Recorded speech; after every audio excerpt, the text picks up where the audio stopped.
But back then, Tong Fei made his intentions pretty clear, which made a lot of guys back off. They all knew Tong Fei was going after Shi Yun'er, but no one expected you two to actually get together. As for you, even though we've all been in the same class for a few months now, hardly anyone really noticed you. After all, you only ended up in this elective to goof off because you didn't get the classes you wanted. Someone commented, he's actually not bad looking.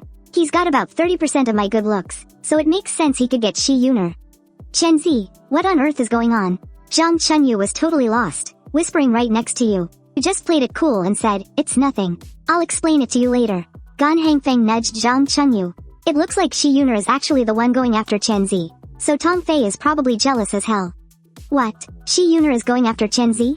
Zhang Chunyu's jaw dropped. He looked at Shi Yun'er, then turned to look at you. He was thinking to himself, damn, this guy is good. He always keeps such a low profile. And now he's actually got girls chasing him? Especially a girl as gorgeous as Shi Yun'er. Shi Yun'er is easily one of the prettiest girls in our class, and she's got such a bubbly personality too. Super cute, and she even sounds incredibly sweet when she talks. No wonder Zhang Chunyu was so blown away. What the hell are you yelling for? You immediately kicked Zhang Chunyu. Keep those thoughts in your damn head. Did you really have to shout it out loud? Instantly, every single person in the room looked over. The people nearby overheard and gasped in shock. Wait, Shi Yun'er is the one chasing Chen Ze? Are you serious? Man, I have no idea. Is Chen Ze really that charismatic?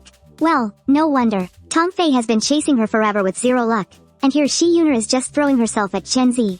No wonder he's so pissed off. Listening to all the gossip buzzing around the room, Tong Fei was absolutely boiling with rage, especially after hearing Zhang Chunyu yell that Shi Yun'er was the one going after Chen Ze. It felt like a knife twisting in his chest. How on earth was he losing to Chen Ze? Okay, maybe he wasn't quite as good looking, but other than his face, how was he not better than him in every single way? Chen Ze, do you have the guts to one-on-one me? Tong Fei, if you keep starting drama over nothing, I swear I'm going straight to your counselor. Shi Yun'er pointed right at Tong Fei and screamed. But right then, you took a couple of steps forward, grabbed her raised arm, and gently pulled it down. Just stop yelling. Go hang out somewhere else. We're just going to ignore him. After saying that, you looked at Tong Fei and said with a totally straight face. No, I don't. You flat out rejected him. Who does this guy think he is? Asking for a one-on-one? What a total waste of time. Tong Fei completely didn't expect you to just reject him like that. It made him feel like he just punched a wall of cotton. You're nothing but a spineless coward. Even if you did duel me, you wouldn't even be worth my time. And you, Shi Yun'er, is this really the kind of guy you're going for? He's an absolute wimp, and he actually makes you chase him? Have you got no shame at all? Tong Fei was already starting to lose his mind, just rambling completely out of control. He was just spouting mindless garbage left and right. Honestly, you found the whole thing pretty pathetic. So what if I want to be with Chen Ze? I'm just straight up not interested in you. Shi Yun'er was completely losing her temper now too. She had never spoken to Tong Fei like this before. And then you chimed in with a sarcastic smirk. Have you ever stopped to think why Shi Yun'er actually likes? Even a wimp wouldn't give you the time of day. Does that make you worse than a wimp? Tong Fei was left totally speechless by you once again. All he could do was point his finger and glare. Chen Ze, what kind of man just runs his mouth? You think that makes you tough? Stop whining like a little girl. Let's square up if you've got the guts. Yeah, a grown man hiding behind a girl. I'm embarrassed just looking at you. Seeing Tong Fei get verbally destroyed, his buddies stepped up one after another and started trash-talking you too. What are you guys barking at? You think you're even worthy of a one-on-one? The only reason we're ignoring you is so you don't end up lying on the floor crying your eyes out.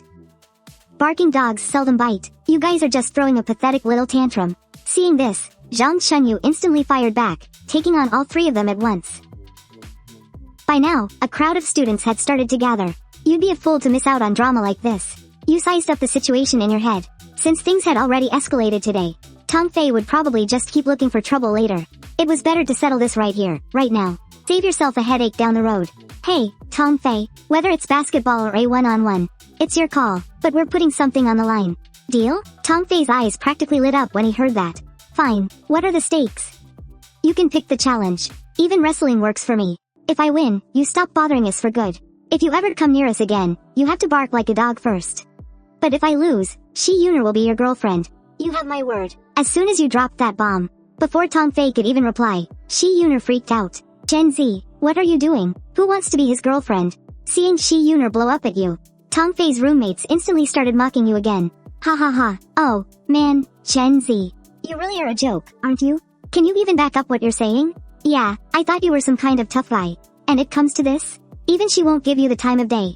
You ignored those guys, turned to Shi Yun'er, and said, "You don't have a choice in the matter. What's wrong? Don't think I can win?" Shi Yun'er was so furious at your words she actually stomped her foot.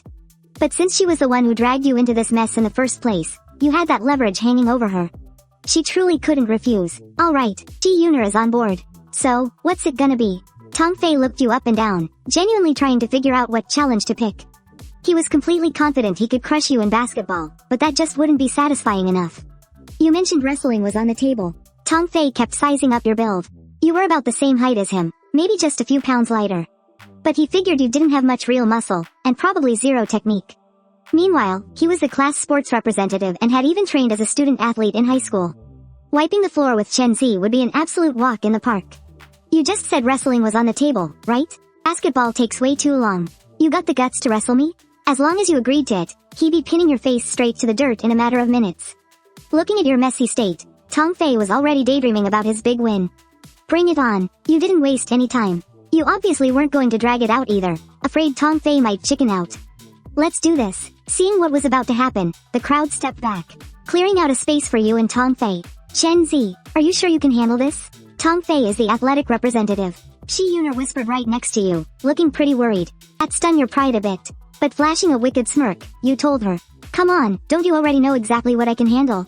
You said that at a totally normal volume, making sure every single person around you heard it. Holy crap, there's definitely a double meaning there, right? No kidding, a massive one. I just didn't quite catch it. Tong Fei definitely caught it though. Just look at his face. Tong Fei was glaring at you with pure murder in his eyes, radiating absolute hostility. He looked like he wanted to beat the living daylights out of you right then and there. Meanwhile, one of Shi Yun'er's roommates stood behind her, jaw practically on the floor. Are Shi Yun'er and Chen Ze actually dating? How were there zero signs? Zhang Ke-rong was so confused. Mostly because Shi Yun'er literally never went out on dates. Were they online dating this whole time? Wait, that doesn't make sense either. What Chen Ze just said. No. My mind is totally in the gutter right now. He probably didn't mean it like that. He probably just meant he's really good at video games or something. It definitely couldn't mean that. Absolutely no way. Do you have a death wish? When Shi Yun'er first heard what you said, she hadn't quite processed what it meant. She was even about to reply, "How the hell would I know what you can handle?" After all, to her, you were just a normal guy. Kind of cute, sure. But definitely not the fighting type. That's why she was so worried. But after hearing the crowd whispering, it hit her all at once. Her face turned completely red with rage, and she kicked you hard in the thigh. Chen Ze, what the hell are you saying? Keep your voice down. Everyone's staring. You really were just trying to make a joke, but the moment it left your mouth, you knew you messed up. You scrambled to apologize. I'm sorry. My bad. Just stop yelling. Louder you yell, the worse it looks. After saying that, you looked over at Tong Fei. Let's hurry this up, alright? I've got places to be. Seeing you and Shi Yun'er playfully bickering like that felt like the ultimate slap in the face to Tong Fei. He had chased her for an entire year, only for her to secretly hook up with some other guy. In his eyes, this was utterly unforgivable. Without another word, he charged straight at you. And he clearly wasn't going for a simple wrestling match. He wanted a full-blown street fight. Chen Ze, watch out. Even though your joke was way out of line, you were still fighting this guy because of her. So Shi Yun'er couldn't help but yell out a warning. Don't sweat it. You smiled, turning your head back to her. Tong Fei thought he had just caught you slipping. You dare disrespect me? Today I'm going to pin you to the floor and completely humiliate you. Chen Ze, stop getting distracted. He's right behind you. Shi Yun'er was seriously done with this. The guy is literally charging at you. Can't you focus a little? I told you, relax. Tong Fei was already right in your face. Seeing that he was still being ignored, he threw a deadly punch, aiming straight for your head. You finally got serious. Your hand shot out and caught his punch. Then you yanked him hard toward you, sweeping his legs at the exact same time. You tripped him up, finishing with a heavy body slam. Tong Fei slammed into the ground, completely dazed. The whole combo was smooth as water. In less than 10 seconds, the fight was completely over. After pulling all that off, you didn't even wait for Tong Fei to react. You just turned around and walked away, leaving behind a casual, "Let's go." Seeing you leave, Shi Yun'er snapped out of it and hurried to catch up. How the heck did he do that? She was still in complete shock. Thinking back to what just happened, she really thought you were going to get beat up. Has he trained before? Holy crap. Chen Ze, you were so freaking cool just now. Zhang Chengyu ran over too. He was also a bit shell-shocked. He never expected you to drop Tong Fei with just a few casual moves.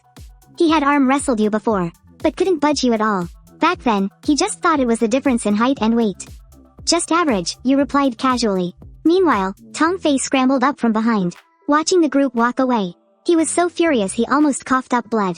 Are you okay? That guy played dirty just now. I saw it all. So shameless. Yeah, Chen Ze totally sneak attacked you. Otherwise, you could easily take on 3 of him. His roommates, seeing Tong Fei look so crushed, were afraid he might do something stupid. So they started trash-talking you. Tong Fei didn't say a single word back. He just got up, dusted himself off, and walked away. Chen Ze, are you really that good at fighting? Why didn't you tell me earlier? After Shi Yun'er spoke, you chuckled. Didn't I tell you to relax? Oh, by the way, sorry about what I said earlier. Don't take it to heart. I do take it to heart. Shi Yun'er shouted angrily, even trying to hit you. But you dodged it. You jerk. You creep. Shameless. Stay away from me from now on.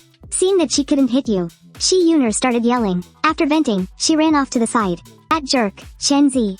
I am never talking to him again. Shi Yun'er ran off, looking absolutely heartbroken. Seeing this made you regret your words even more. Damn it, I'm supposed to be an honorable guy. I shouldn't have acted like that. Chen Ze, what are you looking at? She already ran off. Go comfort her, quick. Don't just stand there. Go, go, go. Don't worry about us, Zhang Chunyu said, giving you a push. Seeing this, you chased after her, thinking you should probably just apologize. After all, it really was your fault. You never should have said something like that. It was way too hurtful to a girl. Shi Yun'er, I am so sorry. Just beat me up as hard as you want. Just to vent your anger. You ran in front of Shi Yun'er and blocked her path. No, you absolute jerk, you creep. Stay away from me, Shi Yun'er yelled while kicking you. She even rained down her little fists on you. You took quite a few hits. But you didn't let out a single sound. If you were going to apologize, you have to show the right attitude. Besides, what was this little bit of hitting anyway? Back when you were a sparring partner for rich kids, you took countless beatings every single day, and you still turned out completely fine, didn't you? Shi Yun'er, hit a little harder. It doesn't hurt at all. Who wants to hit you anyway? My hands hurt. Hearing you say that, her temper flared up even more, and she just stopped hitting you altogether. She just walked right past you. You sighed and chased after her again. I really do want to apologize. I'm sorry. I am a jerk. I'm a creep. I'm the worst person ever. I really don't know how to beg for your forgiveness. Anyway, whenever you're upset and want someone to vent on, just beat me up. I'll get out of your hair now. Or, I could treat you to dinner tonight if you want. Do you want some milk tea? Shi Yun'er kicked you angrily. No, just stay away from me.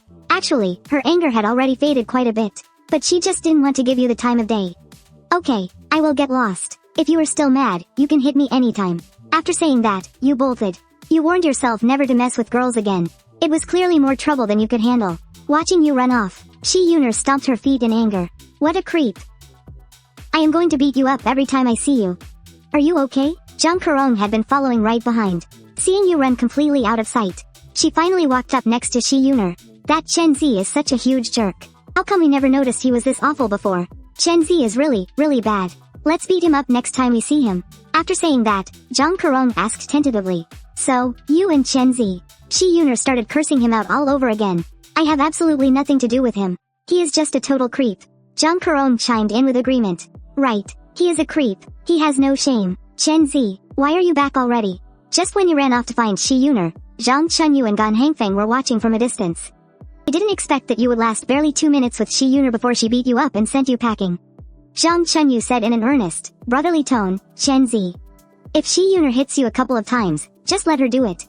That's just how girls are. You've got to coax her. Why on earth did you come back? Get lost. You rolled your eyes at Zhang Chunyu. You coaxed her already? Zhang Chunyu looked at you in utter disbelief.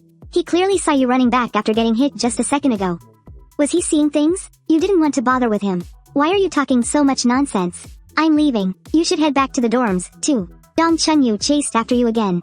Chen Ze, you've never been in a relationship, have you? You have to keep sweet-talking girls. I suggest you buy Shi Yun'er a purse. Wait, no. A purse is a bit expensive. You could buy her a lipstick. Or some other little gift. Otherwise, even if she says she isn't mad, she's definitely still mad. You let out a sigh. Since when did this guy become such a busybody? You and Shi Yun'er had absolutely nothing going on, okay? Oh, right. Zhang Chunyu didn't know about that. So, you explained. There is nothing going on between me and Shi Yun'er. I just went over there to apologize. Nothing else. So stop yapping. After saying that, you just walked away, leaving the two of them a few steps behind. Nothing going on? Zhang Chunyu muttered, then looked over at Qian Hangfeng and asked. Do you think there's something going on? Qian Hangfeng shook his head. I don't know. He didn't dare to jump to any conclusions. So he simply said, this morning, Shi Yun'er gave Chen Ze a box of pastries. Gave him pastries? This morning? Zhang Chunyu suddenly realized he had missed a lot. This morning, you didn't come to class. A lot of people in the class were talking about it. But Chen Ze said he isn't dating Shi Yun'er. At the time, I figured he was just pursuing her. And just hasn't won her over yet.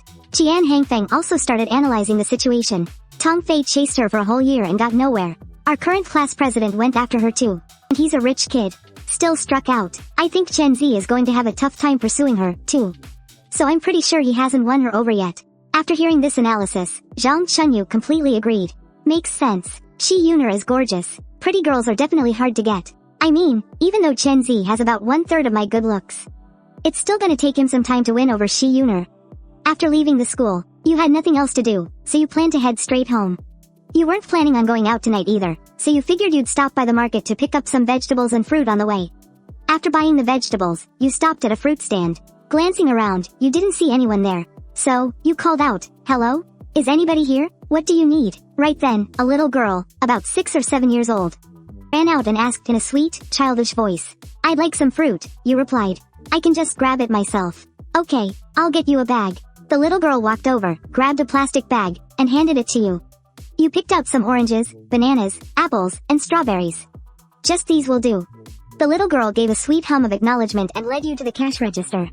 After ringing you up, she handed you a large bag and motioned for you to pack your things. Then she waited with the barcode scanner for you to pay.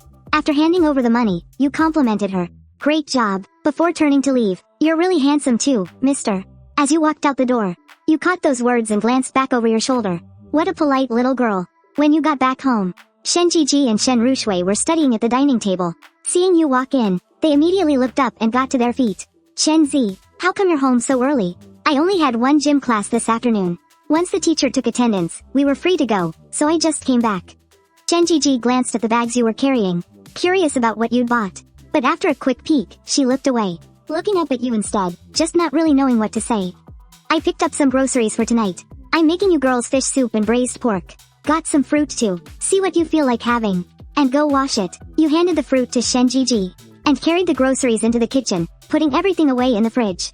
By the time you came back out, Shen Zhizhi and Shen Ruxue had already sorted the fruit out on the coffee table. I'll go grab a plate. Shen Ruxue jogged into the kitchen for a plate, picked out a little bit of every fruit, and ran right back to the sink to wash them. Chen Ze, have some fruit. Less than 2 minutes later, Shen Ruxue set the plate of fruit down right in front of you. Let's eat it together. You looked down at the plate, surprised that she had even cut everything into bite-sized pieces. Well, this makes it a lot easier. You popped a slice of banana into your mouth. And Shen Ruxue had one too. Shen Zhizhi came out of the kitchen, holding a small knife. Sister, let me do it. Shen Ruxue took the knife from Shen Zhizhi's hand. You were a little worried. Did this kid even know how to peel fruit? Want me to do it? No need. I can handle it. Alright, just be careful. Don't cut your fingers. Hearing your concern, Shen Ruxue gave a goofy smile, clearly in a great mood. Don't just watch me eat. I'm fine with just a few pieces. Take the rest to the dining table. You can snack on it while you study. Okay, I know. Shen Zhizhi sat down beside you, tilting her little head over, trying to see what you were doing. Stop snooping. You reached out and playfully nudged her head away. Shen Zhizhi stuck her tongue out at you in a pout, but obediently settled down. Here, you looked down at the little hand hovering by your mouth, holding a piece of strawberry. Was she trying to feed you? You took it from her hand, popped it in your mouth, and said, I can do it myself. Since you hadn't opened your mouth to let her feed you. Shen Zhizhi pouted, clearly disappointed.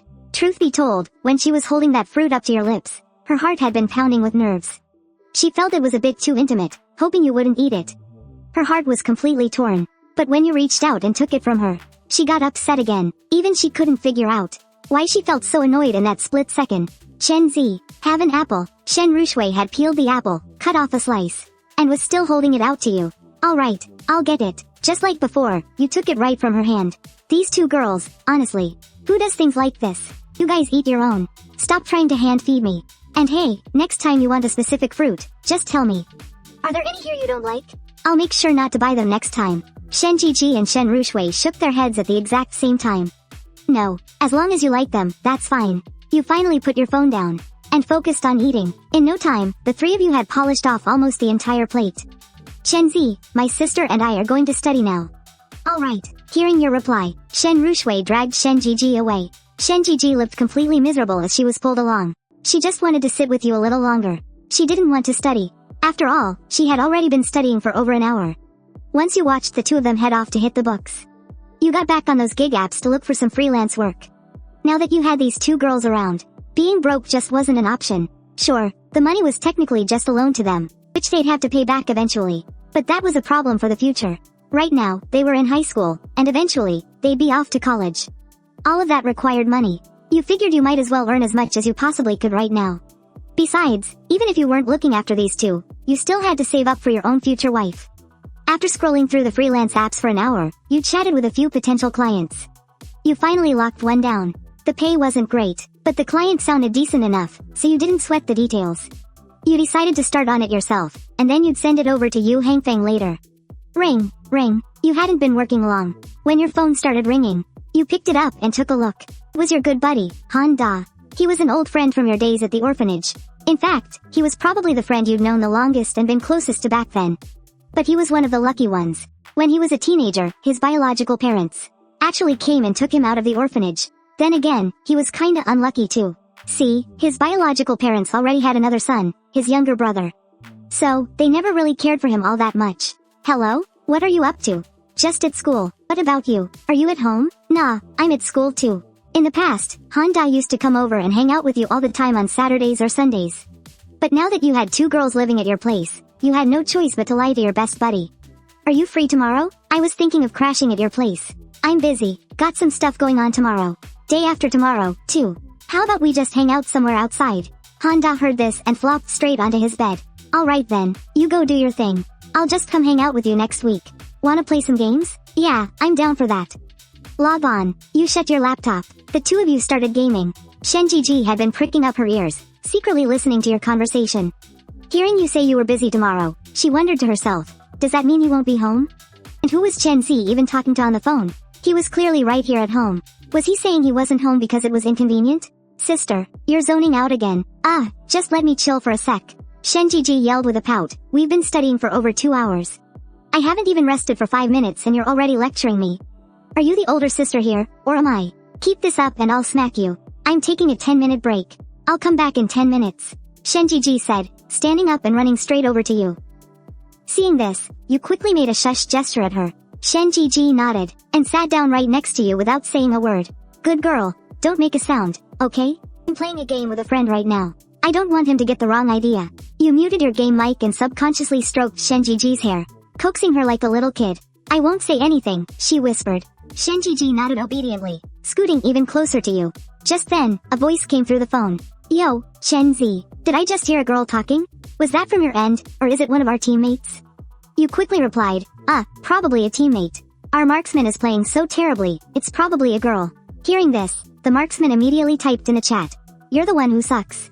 You two aren't playing any better yourselves. You felt super awkward, and quickly switched over to the team-only mic. The support is probably a girl. I mean, they suck pretty bad too, Honda said. Alright, whatever, but it doesn't look like our teammates even have their mics on. That voice definitely came from your end. Are you in a classroom or something? Nah, I'm in my dorm. It's just me here, just playing the game. Every time your character died, you couldn't help but glance over at Zhizhi. Having a girl like her sitting right beside you made you feel like you actually had a girlfriend. Just playing your game, with a pretty girl sitting quietly by your side. It was exactly like what you had always fantasized about. Especially with Zhizhi's looks. She was absolutely gorgeous. Who knows how many guys secretly consider her their dream girl. If you're tired from studying, just take a break for a bit. Do you want to lie down for a sec? No, I want to play too. I'll carry you in a match later. You quickly finished up the match, then had Zhizhi log onto her account so you could play together. Yo, Chen Ze, is this a friend of yours? Yeah, a friend. Honda immediately greeted them. Hey bro, how's it going? You hurriedly interjected, they're busy. They can't use the mic right now. Stop bothering them. As the game started, Zhizhi saw that you locked in the marksman. She instantly locked in the support role and typed in the chat. Previously, Zhizhi saw you pick the marksman, and she instantly locked in support. The result? You, the marksman, ended up protecting the support the entire time. Zhizhi had the sweetest smile on her face. After one match, she actually wanted to play a second one. You gently patted her head and said, I'm gonna go make food. Hearing that, Zhizhi immediately jumped up. I'm coming with you. I can't just sit here and let you do all the cooking. I wanna help cook too. I'm just not very good at it. Alright then, you agreed. You brought her into the kitchen, and she let out a happy little laugh. She gets to cook with Chen Ze. Maybe he'd even teach her how. Plus, she wouldn't have to do practice papers. Otherwise, her sister would just nag her to study again. Meanwhile, watching the two of you head into the kitchen, Shen Ruxue totally lost her focus on studying. She already couldn't concentrate when you two were playing games, and now you were cooking together. She thought about it for a second, decided to ditch the books, and went to find you. Break this cauliflower into small pieces, and then wash it. You can do that, right? Shen Zhizhi nodded eagerly. I can do it, she said, grabbing the cauliflower and stepping to the side. She dug out a small bowl from the cabinet and got to work. Just then, Shen Ruxue walked in. Ignoring her sister with the cauliflower, she walked straight over to you. Chen Ze, I'm cooking with you. No way, you need to go study. Aren't you obsessed with studying? Before you could even reply, Shen Zhizhi instantly fired up. She ran over and started lecturing Shen Ruxue. But Shen Ruxue shot back fiercely. You're the one who needs to study. You barely even touched your books. Besides, you're not even as good at cooking as I am. How am I worse than you? Shen Zhizhi crossed her arms, completely offended. I am the older sister. You really think I'm worse than you? You have to listen to me. Go do your homework. Why should I? Don't play the older sister card on me. It's not gonna work. Shen Ruxue didn't back down an inch. Seeing the two of them about to tear each other apart, you quickly grabbed Shen Ruxue's arm and pulled her behind you. Both of you, listen to me. No fighting. Then, you started giving out orders. Shen Zhizhi, go wash the cauliflower. Hurry up. Otherwise, go back to your homework. Shen Ruxue, you chop this meat. Cut it into big chunks. Can you handle that? Shen Ruxue nodded confidently. Good, then you work on that. Just be careful, okay? Don't cut yourself. Seriously, watch your fingers, got it? You were genuinely terrified this girl might slice her hand open. After all, you had no idea if these two had ever cooked a day in their lives. How many girls their age actually know their way around a kitchen? They probably barely even stepped foot in one before. Nowadays, just boiling instant noodles gets you a round of applause on the internet. I'll be careful, Shen Ruxue said, picking up the knife. But you took it back from her anyway, and cut the meat you bought into 2 portions. Just cut this portion, otherwise it'll be way too much for us to finish. Okay, Shen Ruxue said, and went back to chopping. Shen Zhizhi watched from the side, angrily breaking apart the cauliflower. My little sister never listens. It's so annoying. She just has to butt in and join the fun with everything. If you want to do your homework, just go do it. Why does she keep running into the kitchen? And always hovering right next to Chen Ze? Who was the one calling Chen Ze a bad guy in the first place? If it weren't for me trusting him, you'd still be living under a bridge. Ah, so annoying. Meanwhile, you started making the fish soup. The recipe on your phone said to fry the eggs first. Just frying 2 would be enough, 1 for each of the girls. You heated up some oil in the pan and got the eggs nicely fried. Then you tossed a crucian carp into the pan. Once the fish was fried golden brown on both sides with a nice little char to it, you turned off the heat, mashed it up, added water, and brought it to a boil. Chen Ze, I'm done chopping. Are the pieces this size okay? Shen Ruxue nudged you. You turned your head to look, and immediately praised her. Great job. Just fill this pot with water, drop the meat in, and bring it to a boil. I'll handle the rest. I know. Seeing you praise Shen Ruxue, Shen Zhizhi quickly ran over and huddled up next to you. Chen Ze, I'm done snapping the cauliflower too. You praised her as well. You did a really good job. That's going to save me a lot of time when I stir fry it later. Chen Ze, is there anything else you need me to do? Shen Zhizhi beamed with joy. He hadn't even praised her little sister this much just a moment ago. You replied, no, that's all. We only have the one electric cooker in the house. There are no other pots. Okay then, but Shen Zhizhi didn't leave. Instead, she stood right beside you, acting as your kitchen assistant.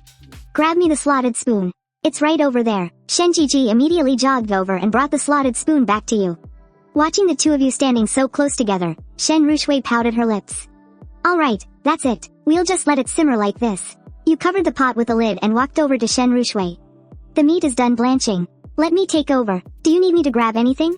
Just a basin. You replied. I'll get it. Almost the very second you finished speaking, Shen Zhizhi quickly pulled open the cabinet and handed the basin right to you. Shen Ruxue let out a quiet little HMPF, clearly showing her annoyance. You definitely picked up on it, too. You had no idea why the two girls were suddenly competing over chores, so you could only sigh to yourself. Having never dealt with a situation like this before, you were completely clueless on how to handle it. Left with no other choice, you just shooed them both out of the kitchen. Once the food was finally ready, you looked toward the kitchen door, only to see the two girls had scurried back and were peeking inside. Time to eat. You two can dish out the food. I shouldn't have to do such a simple chore myself, right? At the exact same time, both Shen Zhizhi and Shen Ruxue shouted. No need. I'll do it. The two girls hurried into the kitchen. One started dishing out the food, while the other scooped the rice, buzzing back and forth between the kitchen and the dining table. You just sat there at the table waiting. In no time at all, they had all the dishes laid out ready to eat. Let's eat. You picked up a piece of braised pork. It was beautifully tender, melting right in your mouth with an amazing burst of flavor. Shen Zhizhi and Shen Ruxue eagerly dug into the pork, too. It had been ages since they last had it. Ever since their parents passed away, they had been scraping by, saving every single penny. They never went out to eat, and honestly, they didn't really know how to cook, either. When they first tried, the food would either be way too salty or completely bland. It took forever just to make something barely edible. Watching the two of them eating so happily really warmed your heart. Chen Ze, you eat some too. Shen Ruxue noticed you were barely taking any, so she started putting food right into your bowl. Chen Ze, this piece looks really good. Here, have this. Seeing that, Shen Zhizhi quickly dug around and picked out the best looking piece from the dish. She dropped it right into your bowl. Hey, you guys don't need to serve me. You two just focus on eating. Hearing you say that, Shen Ruxue was suddenly struck by a thought. Meat was expensive. Was Chen Ze eating so little because he was tight on money? She remembered what you told them the other night. You were an orphan, so where was your money even coming from? You were still a student, after all. Just like them, you didn't have a real job. Were you just scraping by on occasional part-time work? Chen Ze mentioned yesterday that he was writing a novel. Writing novels. That could probably make some money, right? It probably could, but definitely not a lot. Chen Ze couldn't have that much money. You could tell just by looking at his apartment. He was just renting the place. She realized she couldn't keep letting him spend so much money on them. They didn't need to eat this well. One simple dish a day was more than enough. And the fruit, too. Fruit was incredibly expensive these days. She would have to tell him to buy less. She knew. She had peeked into his fridge before, and it was completely empty. There was barely anything in there, which meant Chen Ze used to be really frugal himself. The only reason he wasn't being frugal now was because of her and her sister. She needed to talk to him. He didn't have to go out of his way to take care of them like this. Shen Ruxue took small, quiet bites of her food. The meal suddenly didn't taste quite as delicious as before. But Shen Zhizhi was much more carefree. She didn't overthink things like that at all. She wasn't the type to worry, especially when things were going so well. She just kept piling meat into your bowl, taking huge, happy bites herself. Just watching her eat made your own appetite shoot right up. Do you two want some soup? There's still a couple of fried eggs in there. You can have one each. That snapped Shen Ruxue out of her thoughts. She immediately grabbed a fried egg and dropped it into your bowl. You can have mine, she said. I'm not eating it. Hey, take that back. You scolded Shen Zhizhi. Shen Ruxue had just put her fried egg into your bowl. And before you even had a chance to say anything to her, this other silly girl had already snatched up the second egg and tossed it right into your bowl, too. I swear, I've never seen you two move so fast. Next time, no one is allowed to give me their food. Otherwise, I just let you starve. After scolding Shen Zhizhi, you turned your anger to Shen Ruxue. I fried 2 eggs for the two of you. If you didn't want them, fine, but why did you have to shove them into my bowl? Are you trying to pick a fight with me? And you reached out and poked Shen Zhizhi's forehead. Why are you so quick to act? Before I could even scold her, you already dropped your egg into my bowl. I've never seen you move this fast when it comes to studying. When you do your homework later, I'm going to stand right there and watch you. Let's see if you dare to slack off. And you, what are you staring at the floor for? You shot a glare at Shen Ruxue. Your punishment is clearing the table later. Wash the dishes. Now eat. You gave them both a harsh scolding, leaving the two girls so intimidated they didn't dare say a word. Only then did you go back to your food. Honestly, you weren't actually mad because Shen Ruxue gave you her fried egg. It was more because these two girls were acting like they were competing for your favor. Which just made your blood boil. Well, maybe competing for favor wasn't the right way to put it. Competing for favor? What was I even thinking? You felt like smacking yourself. But after giving it some thought, you really couldn't come up with a better phrase for it. After finishing your meal, you scooped yourself a bowl of soup. I have to say, the fish soup wasn't half bad. It was pretty savory, though it did have a slight fishy smell to it. It was your first time making fish soup, after all. Normally, you wouldn't even touch the stuff. You'd probably get the hang of it next time. Shen Ruxue, clean this up, put the leftovers in the fridge. You barked out the order. Shen Ruxue let out a quiet and started clearing the table. Shen Zhizhi, go do your homework. I recalled telling you at noon that I'd check how much you got done when we got back. Shen Zhizhi let out a timid okay, and awkwardly dragged herself up from her seat. She didn't even dare to make eye contact with you. Right now, her little heart was pounding out of her chest. She was scared half to death, terrified that you were about to chew her out. Let's see what you've got, you said, crouching down next to the coffee table. Shen Zhizhi rustled through her test papers, pulled out 3 pages, and mumbled softly. Just these 3 pages. That wasn't a bad amount. You flipped through them carefully. 1 page of literature, 1 page of math, and 1 page of English. She completely skipped the literature essay. The rest was filled out, but she left 2 major questions blank at the end of the math paper. For some of the other major problems, she only answered the minor sub-questions. The English paper, though, was fully completed. Your English wasn't that great anyway, so you just skimmed past it. Tossing it aside, you asked, "How much did your sister get done?" "I don't know." Shen Zhizhi clearly didn't want to bring Shen Ruxue into this. You pressed her again. "You don't know? Or did Shen Ruxue just do more than you?" You noticed her embarrassment. "Chen Ze, I'll go finish it right now, okay?" Shen Zhizhi pleaded pitifully, reaching out her tiny hand to tug at the hem of your shirt. Looking at her pathetic little face, you just didn't have the heart to scold her anymore. "Do it later. Wait until the dining table is cleared off," you sighed. You glanced over at the table. It was already totally spotless. "But Shen Ruxue is still working in the kitchen. Let's just wait a sec. We just finished eating. We can study a little later. By the way, do you still have a fever?" You put your hand on Shen Zhiji's forehead without feeling awkward at all. "You're already used to it." "Well, it's not hot." Thinking about it, you feel like you were being a bit too harsh just now. The poor girl had a high fever last night, and was so sick she couldn't even sleep. And here I am, making her study this afternoon. I'll go get your medicine. You don't have to take much, but you still need to take it. Otherwise, you'll definitely feel awful if the fever comes back tonight. Seeing you get up, Shen Zhiji tugged at your arm. "I can just go get it myself." "I'll go." You walk into the kitchen. Seeing that Shen Ruxue was almost done cleaning up, making you do all the cleaning, and not letting your sister help, "Do you think I'm playing favorites?" Shen Ruxue shook her head. "No. Alright then." You didn't say anything else. You just reached out and ruffled Shen Ruxue's hair, then started getting the medicine ready. Shen Zhiji needed to take fever medicine, but Shen Ruxue didn't. Just having her drink 2 packets of cold medicine is fine. "Here, I got this ready for you. I'll take these out now. You can stop cleaning up, too. Don't bother wiping that. Come on out with me." Shen Ruxue washed her hands, followed you out, and sat down on the sofa. "Here, take your medicine. You can drink this one, too." Watching Shen Zhiji and Shen Ruxue finish their medicine, you asked, "Do you two want to go hang out in your room for a bit? Or should I carry you both in a round of gaming? Play games." Shen Zhiji and Shen Ruxue shouted in perfect unison. When it comes to this, the 2 girls are surprisingly completely in sync. "After we finish playing, you 2 have to study, okay?" Having reached an agreement with the girls, the 3 of you started the game. In this match, you were playing the support, Lu Shan. You went down to the bottom lane with Shen Ruxue. When you were playing at noon, you noticed she was pretty average at the game. So you figured you'd play support to teach her a bit. Shen Ruxue, after clearing a minion wave like this, you need to keep an eye out for whether the mid laner is roaming down. Also, if we don't have vision on the enemy jungler, you have to watch out for them coming to gank you.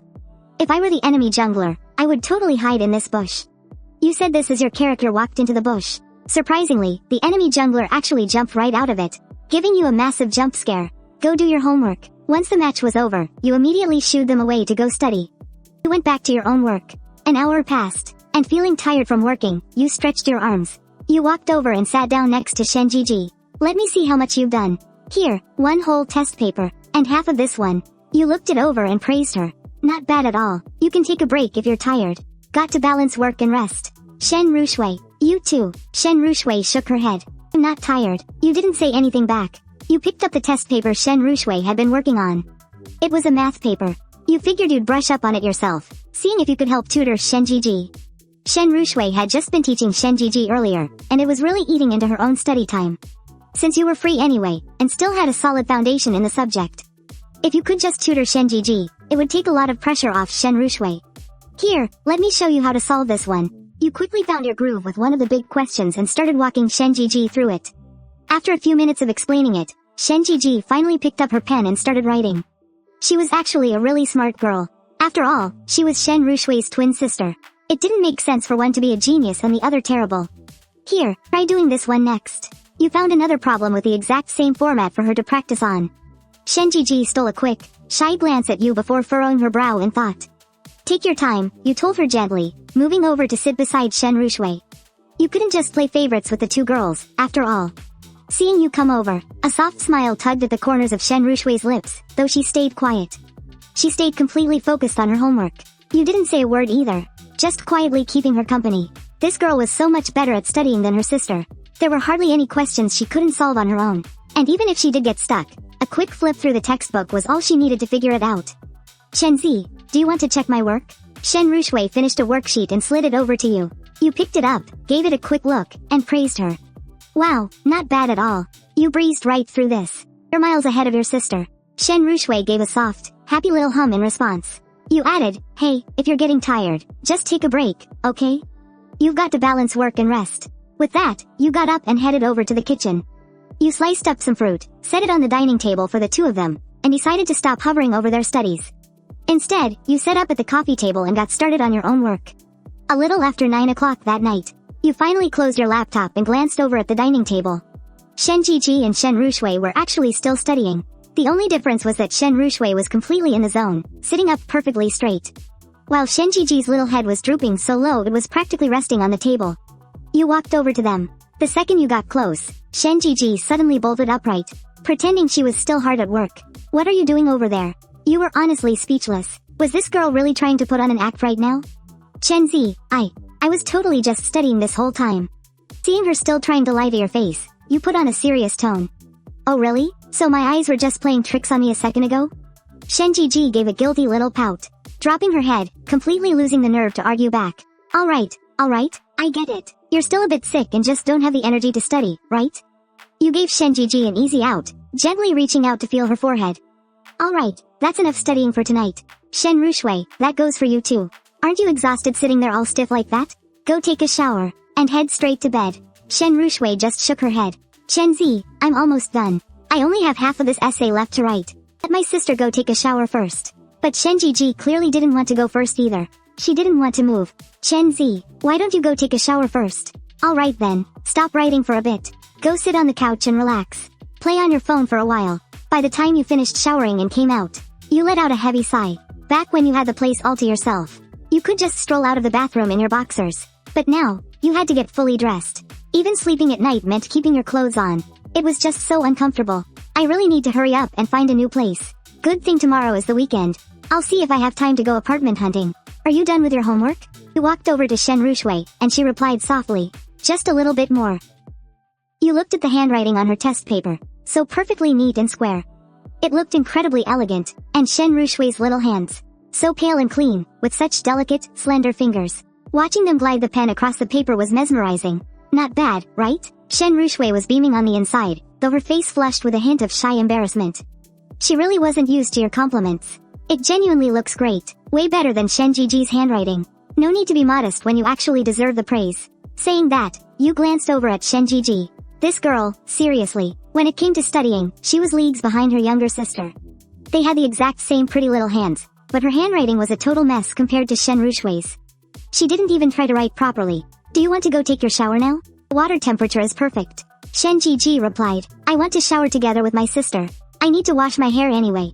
Alright then, just wait a bit for Shen Ruxue to finish. Shen Zhiji hopped up and ran into the bedroom, coming back out with 2 nightgowns. She plopped down next to Shen Ruxue to wait. This girl really loved her cute dresses. You took one look at the nightgowns in her hands, and unexpectedly pictured what the 2 girls would look like wearing them. Stop it, don't go there. If my imagination is running wild now, what's going to happen over the next 2 or 3 months of living together? It's only going to get worse. You quickly looked away, sat down on the couch, and grabbed the hairdryer. Seeing this, Shen Zhiji immediately rushed over. Chen Ze, do you want me to dry your hair for you? No thanks, it'll just take a minute. You didn't even need to dry it completely anyway. Leaving it a little damp felt pretty refreshing. A quick blast of air was all it took. Shen Zhiji sat back down, looking totally bummed out. Once Shen Ruxue finished her homework, the 2 girls headed into the bathroom together. Hey sis, is Chen Ze going to sleep on the couch again tonight? Last night, he waited until we fell asleep, and then snuck out to the couch. He slept on the couch? Shen Ruxue gasped in surprise. She had no idea. Shen Zhiji nodded. Yeah, I woke up feeling awful with my fever last night, and realized Chen Ze wasn't there. I went out and saw him fast asleep on the couch. Man, but it's not like we can force him to stay. Shen Ruxue sighed helplessly. At first, they were terrified he'd take advantage of them. But now, even when they wanted him to sleep in the bedroom, he absolutely refused. Shen Zhiji didn't say another word either. She was in the exact same boat. Neither of them could think of a way out as they continued their shower. They didn't say a single word the whole time, keeping completely silent until they finished washing up. Sis, it looks like there aren't any towels in the bathroom again. Shen Zhiji took a look around. There really wasn't a single one. Chen Ze always takes his towel out and hangs it up somewhere else after he showers. What are we gonna do? Should we just use our clothes to dry off? Or, should we ask Chen Ze if he has any spare towels? Shen Ruxue felt completely torn. Sis, you decide. And just like that, the problem was tossed right into Shen Zhiji's lap. She was agonizing over it just as much. We can't just use our clothes to dry off every time, right? How about, we just ask Chen Ze? Okay, whatever you say, sis. Zhizhi tightly clenched her little hands and nervously tiptoed over to the door. She cracked the door open just a tiny bit, keeping her body completely hidden behind it. Ruxue was hiding right behind Zhizhi, and she could clearly see her sister's face burning bright red. Chen Ze, Zhizhi called out, mustering every ounce of courage she had. Second she yelled out, she was overwhelmed with embarrassment. What's wrong? You sat up from the sofa and looked toward the bathroom, though you didn't walk over. There are no towels in the bathroom. Do you have any spares? I think so. Hold on a sec. You walked into your room, remembering that you definitely had one left over. You had bought 2 originally, but only ever used one of them. You'd been using that same one for nearly 2 years. You dug around in the closet and finally found a spare towel. You walked back out to the living room. Meanwhile, inside the bathroom, Zhizhi and Ruxue's little hearts were pounding like crazy as they peered nervously outside. Your voice echoed over. I'm going to come in. Make sure you keep the door shut tight. I'll just leave the towel on the sink for you. Okay. Zhizhi quickly shut the door. It's completely shut. Alright, I'm coming in. Hearing your approaching footsteps, the 2 sisters' hearts raced even faster. You walked in and placed the towel on the sink. Then you stepped right back out. I'm out. You can grab it now. I can't see anything. Got it. Zhizhi cracked the door open a tiny bit once again. She poked her little head out from the bathroom. No one was out there. She shot a quick glance at Ruxue, her heart fluttering with nerves as she pushed the door wider. Without worrying about anything else, she snatched the towel off the sink and darted right back inside. Zhizhi took a deep breath and gently touched her own cheeks. They were incredibly hot. It felt just like she was burning up with a fever. Looking over at her younger sister, she saw that Ruxue wasn't faring much better than she was. The 2 of them dried off and finally stepped out of the bathroom. They immediately saw you lounging on the sofa, playing on your phone. Chen Ze, Zhizhi called out to you softly. Her face wasn't quite as red anymore. She had calmed down quite a bit. Hearing her voice, you looked up. The 2 girls were standing delicately right next to the sofa. They were wearing impossibly cute pajama dresses, leaving their long, slender, fair legs completely exposed. Just one glance was enough to leave you completely mesmerized. They were way prettier than any of those live streamers. You even caught yourself wanting to reach out and touch them. Time to dry their hair. You noticed the sisters' hair was still soaking wet. You handed over the hairdryer, and Zhizhi took it from you. She pulled Ruxue down onto the couch, and you instantly scooted over to make room. As they settled in, you caught a faint, sweet scent drifting through the air. It was the smell of body wash. Zhizhi flicked on the dryer and started drying Ruxue's hair. And with the warm air blowing, that fresh, soapy scent only grew stronger. Since when did body wash smell this good? You barely ever use the stuff yourself. It was just too much of a hassle, having to lather it all up. I mean, you'd used it before, but you'd never smelled anything quite like this. Watching Zhizhi run her fingers softly through her sister's wet hair, you couldn't help but think, playing with a girl's long hair must feel really nice. Suddenly, you felt a little urge to be in a relationship. Honestly, it was probably just these 2 girls rubbing off on you. But seriously, living with 2 girls who are this pretty and sweet and cute, anyone would start craving a sweet little romance. Once Zhizhi finished drying Ruxue's hair, they switched spots. Having a sister around really came in handy. Otherwise, with hair that long, drying it all by yourself would be a total nightmare. Once they were completely done, both Zhizhi and Ruxue turned to look at you. You broke the silence. Are you guys gonna go sleep? Zhizhi just shook her head. I don't know. What do you mean you don't know? Just go to bed. I'm getting ready to sleep, too. Chen Ze, where are you sleeping tonight? Zhizhi tugged gently at your shirt. On the couch, you replied. The couch isn't cold. Now hurry up and go. You grabbed both of them by the arm and practically shooed them into the bedroom. You were honestly scared they'd give you those puppy dog eyes and start whining again. It always made you feel so guilty. Oh, by the way, I don't need a blanket either.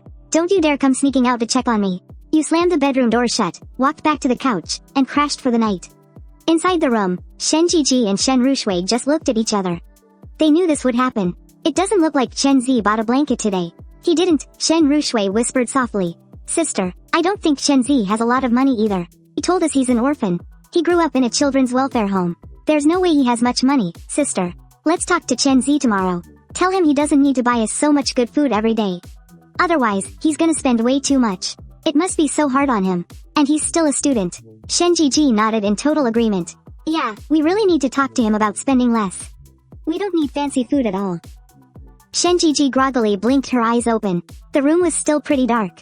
Not pitch black. She fumbled for her phone and tapped the screen. It was only just past 6. Did she need to use the bathroom? Zhizhi felt a little torn. The electric blanket was on inside the covers, making it so nice and toasty that she really didn't want to get out. But then she remembered it was Saturday, and Chen Ze had mentioned last night that they could sleep in. Still, she dragged herself out of bed and walked out of the room. The very first thing she did was look over at the couch. Just like yesterday, Chen Ze was curled up on it, looking like he was sleeping really uncomfortably. Oh, right. He didn't even have a pillow. She thought about grabbing the pillows she and her sister were using to give to him. He was fast asleep. She couldn't exactly wake him up just to give him a pillow, could she? So, she let the idea drop and just walked over to the couch. Looking down at you, she suddenly realized just how handsome you were. She always knew you were good looking, but this was the very first time she had stared at you quite like this. As she kept watching you, a soft smile naturally crept onto her face. She was totally mesmerized. A few minutes passed, before she finally stood up and tiptoed to the bathroom. When she came out, she debated whether she should tell you to go sleep in the bedroom. After all, she was already awake, but she was afraid you might say no. So, she let it go again. It was a little past 8 in the morning. And Shen Ruxue woke up too. The moment she opened her eyes, she noticed how bright the room was. Shen Zhizhi had been trying to hide from the sunlight, constantly scooting over to her side of the bed. She almost pushed her right off the edge. Shen Ruxue straightened out her clothes, glanced at the time, and walked out of the room. Chen Ze should be awake by now, shouldn't he? But when she stepped out, she saw that you were still sound asleep on the couch. You hadn't woken up at all. So, she walked over and crouched down beside you, blinking her big eyes as she watched you. About a dozen seconds later, she stood up, scurried back into the bedroom, and lifted the blanket right off Shen Zhizhi. She brought it out and draped it over you, moving as gently as she could. Terrified of waking you up, you actually felt it a little bit, sensing something warm being draped over you, and you shifted your body slightly. But you were still far too exhausted, and didn't wake up. Seeing that she hadn't disturbed you, she ran back into the bedroom to check on her sister. Taking the blanket hadn't bothered Shen Zhizhi in the slightest. She was barely using it anyway. With her long legs already sticking out, Shen Ruxue figured it made absolutely no difference whether her sister had it or not. Which was why she took it for you. Still, she thought, maybe I should just grab a coat for her. She found a jacket, tossed it over Shen Zhizhi, and thought to herself, yep, that'll do. It was almost 9 o'clock, and she had no idea when you were going to wake up. Should she make some breakfast? But, what was she supposed to make? The only thing she knew how to cook was porridge. As for stuff like steamed buns or fried dough sticks, she didn't have a clue. She figured she could just make a bowl of porridge for you. If you didn't want it, she'd just eat it herself. She walked into the kitchen, scooped out half a cup of rice, washed it, and poured it into the rice cooker. With their parents away, she had been making porridge pretty often. So she wasn't worried about messing it up. There was still a little bit of fish soup left from last night, which she could easily heat up. She pulled out the leftover soup and set it to warm on the stove. Then turned her full attention back to the porridge. Afraid the pot might burn, Shen Ruxue turned off the stove and took a little taste. Not bad at all. It's just a shame we don't have any cabbage, carrots, or corn at home. If I could have added some, it definitely would have tasted better. The fish soup was warmed up too, smelling just as good as last night. Shen Ruxue put the lid back on the pot, afraid it might get cold. But once she walked out of the kitchen, she suddenly didn't know what to do next. Chen Ze wasn't awake yet, and Shen Zhizhi was still asleep too. Feeling a bit bored, she sat down right next to you to wait. A little while later, you let out a big stretch, and felt the heavy blanket covering you. Why is it so thick? You blinked your eyes open. The very first thing you saw was Shen Ruxue sitting right next to you. She was staring straight at you with her big, wide eyes. Caught staring, Shen Ruxue instantly felt a little shy, and quickly lowered her head. She didn't even dare to look you in the eyes. You sat up, glanced at the heavy blanket over you, and wondered to yourself, when did this silly girl put this on me? Just then, Shen Ruxue softly called out, Chen Ze. I made some porridge. Do you want to try a little? You made porridge? You looked at Shen Ruxue in total surprise. Mistaking her for Shen Zhizhi, you thought to yourself, so this girl actually knows how to cook porridge? About the blanket, Shen Ruxue quickly explained, I put it on you this morning, just a little while ago. Alright then, you asked her, is your younger sister awake yet? Hearing that you still hadn't recognized her, Shen Ruxue pouted and replied unhappily, I am the younger sister. My older sister hasn't woken up yet. Ah, so it was the younger twin. You scratched your head awkwardly and tried to explain. Ah, well, the way you were looking at me just now. You looked so innocent and a little spacey. I totally thought you were Shen Zhizhi. I'm really sorry, I didn't recognize you. Shen Ruxue's mood instantly brightened up. Oh, it's okay. Even our mom and dad mix me and my sister up sometimes. Come on, let's go. Let's go check out this porridge you made. I bet it's delicious. You got up and followed Shen Ruxue into the kitchen. When you lifted the lid off the pot, A cloud of warm steam puffed right up into your face. It was still piping hot. Looks like she just finished cooking it not too long ago. Wow, smells amazing. You did great, but it looks like just a little bit. Did you only make this much? Shen Ruxue nodded. I just made enough for you. My sister isn't awake yet either, and I was afraid we wouldn't be able to finish it if I made too much. Alright then, you grabbed 2 bowls and portioned it out. Go check if Shen Zhizhi is awake yet. Okay. She just took a quick peek at Shen Zhizhi, and came right back to your side. Alright then, let's just eat together, you and me. You just figured Shen Zhizhi was being a sleepyhead, completely unaware that she was actually wide awake. Just a second ago, she was lying on her stomach in bed kicking her legs. Shen Ruxue just hadn't noticed, with the soup already warmed up too. You brought out yesterday's leftover braised pork, and sat down to eat with Shen Ruxue. You took a bite of meat and gulped it right down. Then you served yourself another big bowl of soup and finished that off in one go, too. Seeing Shen Ruxue staring at you like she had something to say, you spoke up first. Take your time eating. No need to stare at me. Shen Ruxue didn't say a word. She just kept eating. Suddenly, you looked over toward the door. She was still in her nightgown, looking like she had just woken up. Her eyes were barely open, and she was still rubbing them with her little hands. What are you eating? Shen Zhizhi mumbled, walking over and bending down to look at the table. But the moment she bent down, oh boy, the nightgown this girl was wearing. You only took a quick glance, but you definitely saw more than you should have. Have a seat. You couldn't exactly bring up what you had just seen. You just pulled Shen Zhizhi by the arm to get her to sit down first. There's no food left for you.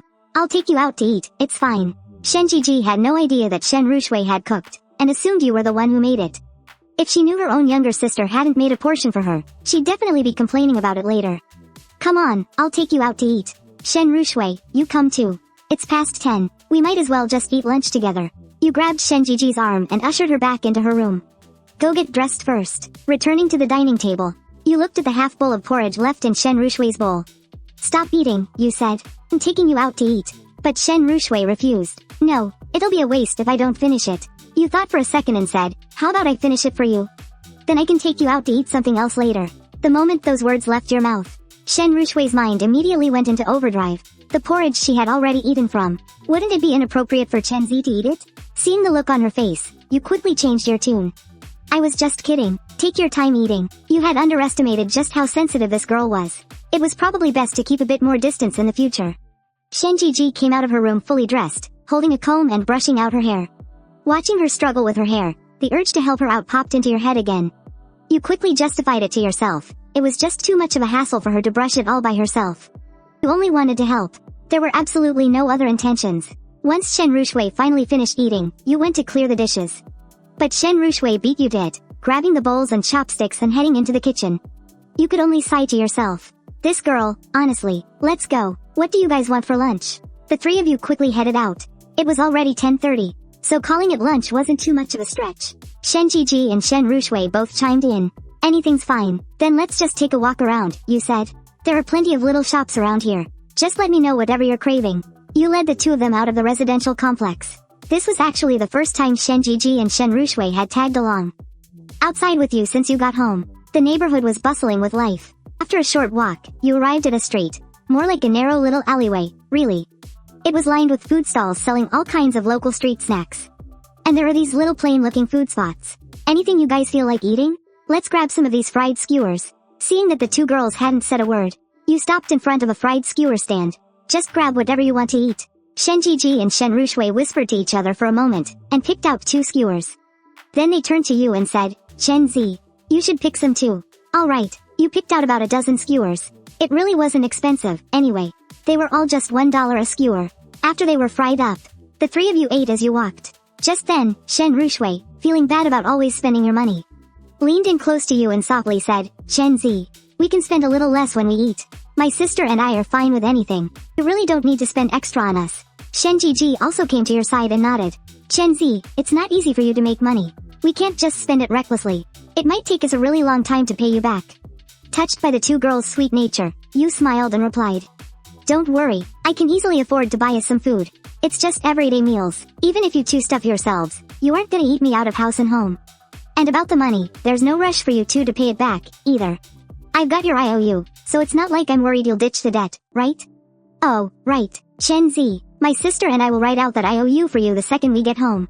Jen Ruxue suddenly realized she had only been talking about it, and still hadn't actually written the IOU for you yet. No rush. We'll handle it when we get home. You continued walking around with the two of them, making your way out of the small alley. You arrived on a main street. How about we grab some rice noodles for lunch? Sure thing. Sounds good. Rice noodles it is, then. You led the two of them into a rice noodle place. It wasn't quite rush hour for lunch yet, so there was only one table of customers inside. What flavor do you guys want? Shen Zhizhi called out. I'll have the golden broth crossing the bridge noodles. Shen Ruxue said. I'll have the clay pot rice noodles. You ordered a bowl of tomato rice noodles for yourself. Then you asked, do you want to add any toppings? No thanks. Shen Zhizhi and Shen Ruxue shook their heads at the exact same time. Both of them were trying to save you money. Seeing this, you glanced over the menu to see what side dishes they had. Then let's just add a chicken leg for each of us. After taking your seats, rice noodles were quickly brought out to the table. Smooth, and with a really great texture. You ate pretty quickly, and polished off the whole bowl in just a few minutes. As for the two girls, Shen Zhizhi and Shen Ruxue, they were eating slowly, taking tiny, careful bites. Well, they were girls, after all. They definitely weren't gonna wolf down their food the way you did. So, you just started scrolling through videos on your phone while you waited. Chen Ze, are you full? I don't think I can finish all of mine. Hearing this, you couldn't really tell if Shen Ruxue was being serious or not. Just eat for now. We'll cross that bridge when you can't finish it. Shen Zhizhi chimed in right after. Chen Ze, I might not be able to finish mine either. You have a bigger appetite than your sister. So just eat first. I already noticed that when we were having dinner yesterday, the older sister, Shen Zhizhi, had a slightly bigger appetite than her younger sister, Shen Ruxue, even though their figures were about the same. But knowing Zhizhi's personality, she was definitely the greedy one when it came to food. If Ruxue said she was full, you'd believe her. But if Zhizhi said she couldn't take another bite, you'd definitely be a little suspicious. Chen Ze, do you want a taste? After just a few minutes, Ruxue reached her little hand over to you. You took a look at her bowl. There really wasn't much left. If you're really full, I'll finish it for you. Just make sure you don't go hungry, okay? Ruxue replied in her sweet, soft voice. I won't go hungry. So, you took Ruxue's rice noodles and finished them off in just a couple of bites. Chen Ze, Zhizhi chimed in, wanting to say something too. But you cut her right off. You finish your own. I know exactly how much you can eat. You downed 2 huge bowls of rice just last night. Zhizhi pouted, clearly not buying it. That was only because I hadn't had braised pork in forever. And it was just so good. That's why I ate a little extra. I usually never eat that much. Once everyone finished eating, you led the two girls outside. Now, you were trying to figure out where to go next. Should you take them somewhere fun, or just head home? And if you did go out, where would you even take them? You two have anywhere you want to go? After you asked, both Zhizhi and Ruxue just shook their heads. Nowhere you want to go?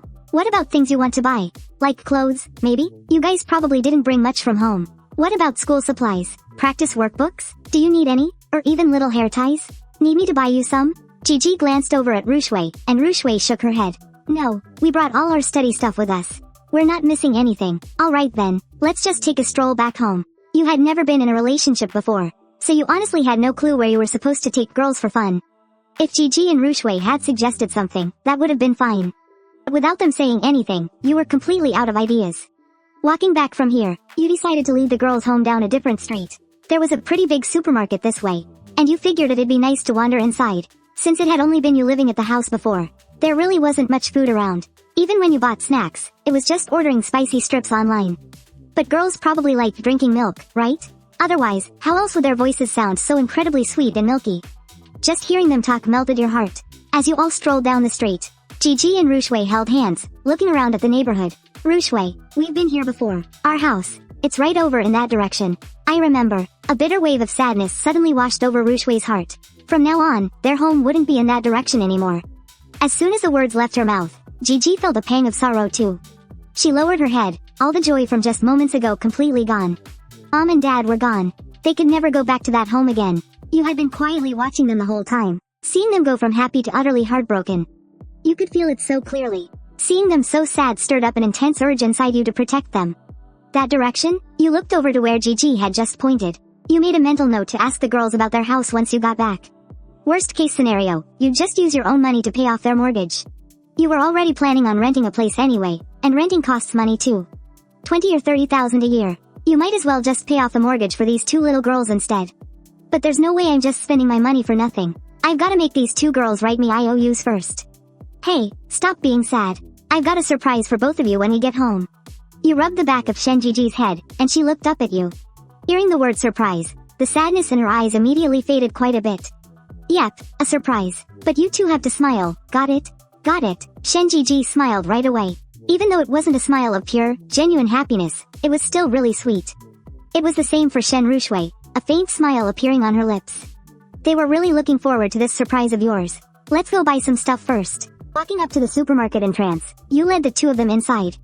If there's anything you want to eat, just grab it. You pulled out a shopping cart. You found the snack aisle and turned to them. Is there nothing you want to eat? Shen Ruxue hurried over and tugged on your arm. She just didn't want to spend any money. How is that even possible? You didn't buy it for a second. What kind of girl doesn't like snacks? Shen Zhizhi, what about you? You pick. I don't want anything either. Shen Zhizhi replied nervously, fidgeting a bit. Even though she clearly wanted some, buying things meant spending money, and she didn't have the means to earn any herself. Which meant, they'd have to spend yours. So neither of you wants anything, huh? You were getting pretty annoyed. It felt like these two girls were always deliberately going against you. What? Do you expect me to push this empty cart all the way back without buying a single thing? Hearing that, Shen Zhizhi and Shen Ruxue hesitated. They realized that would actually be pretty embarrassing. How about we just get a bag of potato chips? Whatever, I'll just pick it out myself. You gave up and stopped trying to reason with them. Pushing the cart along, you started tossing things in as you walked, grabbing a bit of every delicious-looking snack you saw. Before long, the entire bottom of the cart was covered. Meanwhile, Shen Ruxue tugged at Shen Zhizhi, trailing slightly behind you. Sis, shouldn't we tell Chen Ze to stop buying so much? That's already a lot. Shen Zhizhi whispered back. You go tell him. We both just refused everything he offered. And I think Chen Ze is actually a little mad now. You expect me to go talk to him? Shen Ruxue was also terrified of making you upset, so she quickly shook her head. She decided to keep her mouth shut, rationalizing in her head that snacks wouldn't spoil anyway. Worst case, they could just eat them really slowly. If they took forever to finish them, Chen Ze wouldn't buy more next time. After tossing in a ton of stuff, you figured that was probably enough. So, you thought about grabbing 2 cases of milk for Shen Zhizhi and Shen Ruxue, but the moment you turned around, 2 of them were lingering way behind you.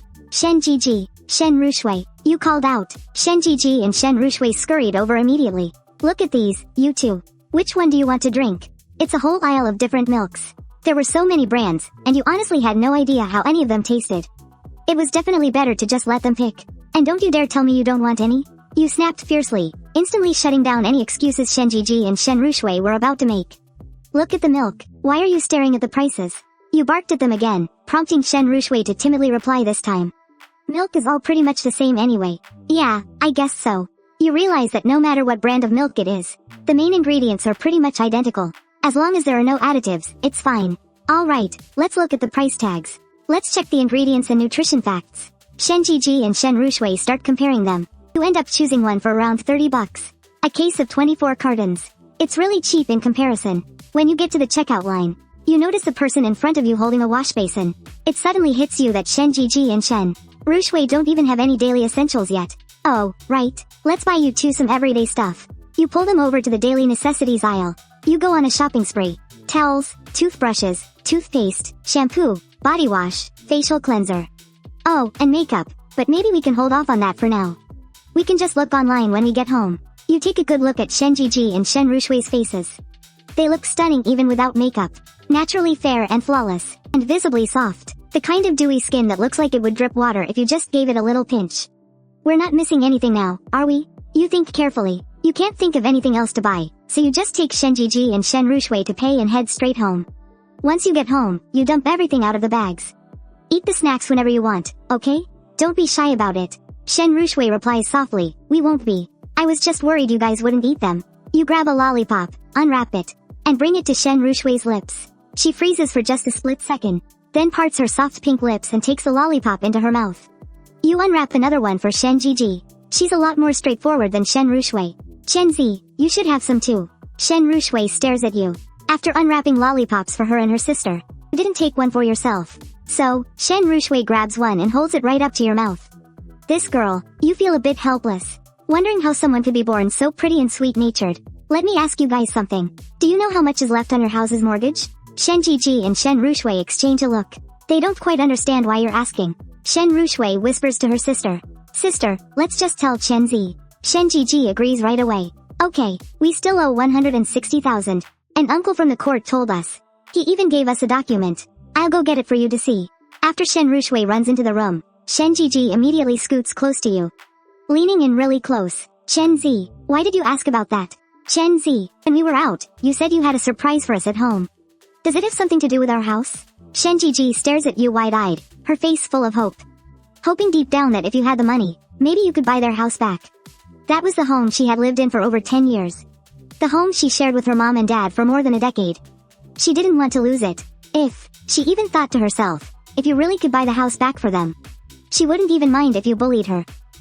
If only you were this smart with your studies. You gave Shen Zhiji's cheek an affectionate little pinch. It felt so soft and smooth, an absolutely wonderful feeling. This girl really wasn't foolish at all. She figured out exactly what you were thinking in a heartbeat. Just a moment ago, when you heard the remaining mortgage balance, you started wondering if there was a way to buy the house back. With only a little over 100,000 left, to you, that really wasn't much at all. The mortgage payments had only just stopped. In such a short amount of time, the house wouldn't be up for auction yet.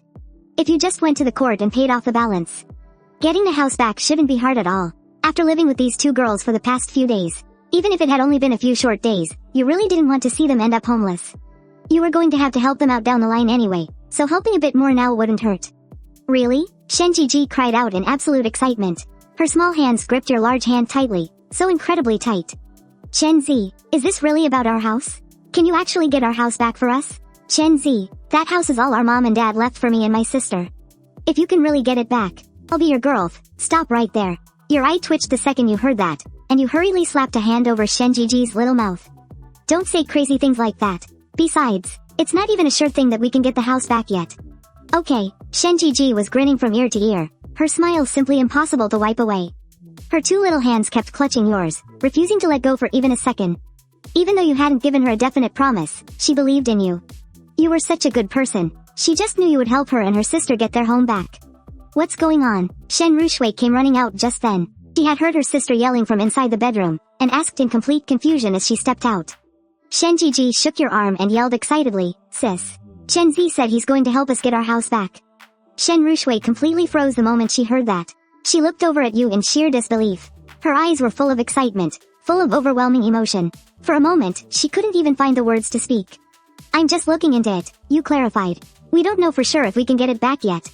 You waved Shen Ruxue over to join you. She walked over and sat down on your other side. So, about this. Your hand was still trapped in Shen Zhiji's grip. Her little hands felt incredibly soft tucked inside yours. For a moment, you completely forgot to tell her to let go. Shen Zhiji finally loosened her grip. But once she let go, she awkwardly didn't even know what to do with her hands anymore. You glanced down at the documents. One was a seizure notice, and the other was an overdue mortgage statement. Shen Ruxue, did they leave a phone number for us to call? Someone we can contact? No, they just showed up at our place. But for the past 3 months, the bank has been calling our house every single day, telling us to pay up. You paused, then asked. Give me the number they called from. Was it customer service, or what? Shen Zhiji chimed in. No, it wasn't.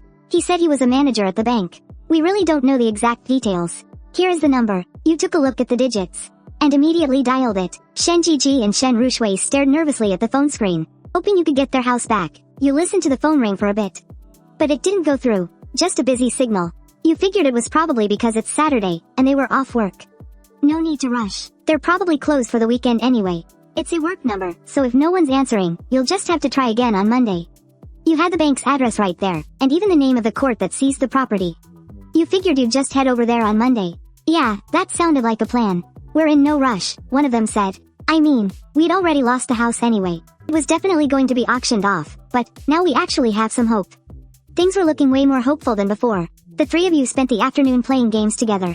Right around dinner time, they brought it up. Hey, let us write you an IOU. Shen Zhiji and Shen Ruxue walked over to you, and you gladly agreed. After all, you'd only known these two girls for a few days. Getting an IOU in writing was just common sense. You weren't about to just hand over the cash for nothing. Sure, you said, just write it for the exact amount listed here. 1 IOU is fine. Though, you guys could just wait until Monday to write it. I mean, I'm not even 100% sure this will work out. But Shen Zhiji and Shen Ruxue had already made up their minds. We talked about it while doing our homework, they said. We'd rather just write it now. Alright, you're the bosses. The moment you said that, the two of them pulled out a sheet of paper. They even went online to look up the proper format for an IOU. It only took a few minutes. You watched as they carefully wrote it out and signed their names at the bottom. Shen Zhiji slid the paper across the table to you. Here you go, Chen Ze. They didn't have an ink pad for thumbprints, but you couldn't care less. It's all good, just having it in writing is plenty, you told them. We can worry about fingerprints later. You honestly didn't think these sisters were the type to back out on their debt anyway. At least, from how they were acting now, they absolutely wouldn't. And even if things changed down the line, this piece of paper was more than enough. A thumbprint wouldn't make a difference. So, what's for dinner? You asked. Anything's fine with me. Chen Ze, please don't go making a ton of food, Shen Ruxue said. Just one dish is plenty for the two of us. After she spoke, you couldn't help but tease her. Oh, what's this? Trying to save me some money? Shen Ruxue lowered her head, looking a little flustered. She let out a soft little hum. You gave a wry smile and decided to tease them a bit more. You guys are paying for yourselves, remember? Don't forget you're in debt to me now. That's fine. We'll just write you another IOU. We'll treat you to dinner. Yeah, we'll write an IOU, and dinner's on us. Seeing how seriously these two girls were taking it, you couldn't help but crack up. Alright, you two are treating me. Shen Ruxue immediately stood up. We'll go get some paper. For the IOU. Wait, you're actually going? You quickly reached out and grabbed her by the arm. Whoa, hold on, there's no rush. Just keep a running tab for now. You can write it out once it adds up. Otherwise, you'll be writing an IOU for every single meal. Doesn't that sound like a hassle to you? Shen Zhizhi said clearly. Chen Ze, we can write down a higher amount. For instance, let's put down 10,000 first. And add more to it later. Anyway, she felt that you were a truly wonderful person. You definitely wouldn't just force an IOU on them and then abandon her and her sister. If you didn't care, you wouldn't have stepped in to help them that night. If you actually wanted to take advantage of them, you wouldn't have covered her mouth this afternoon when she literally offered to be your girlfriend. All of that proved you really were a good guy. But she would think about all that later. Let's go get some food first. The three of you headed out. You walked along feeling a bit troubled, having no idea what to take the two girls out to eat. There was a night market a little over a kilometer away, but it was kind of far.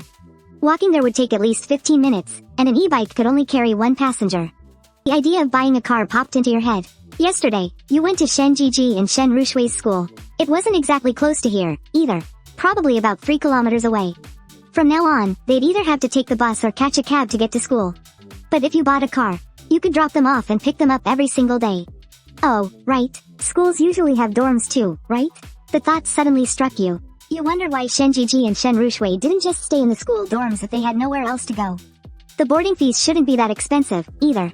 Shen Zhizhi, Shen Ruxue. Back when the two of you had nowhere to go. Why didn't you just stay in the school dorms? That's gotta be better than sleeping under a bridge, right?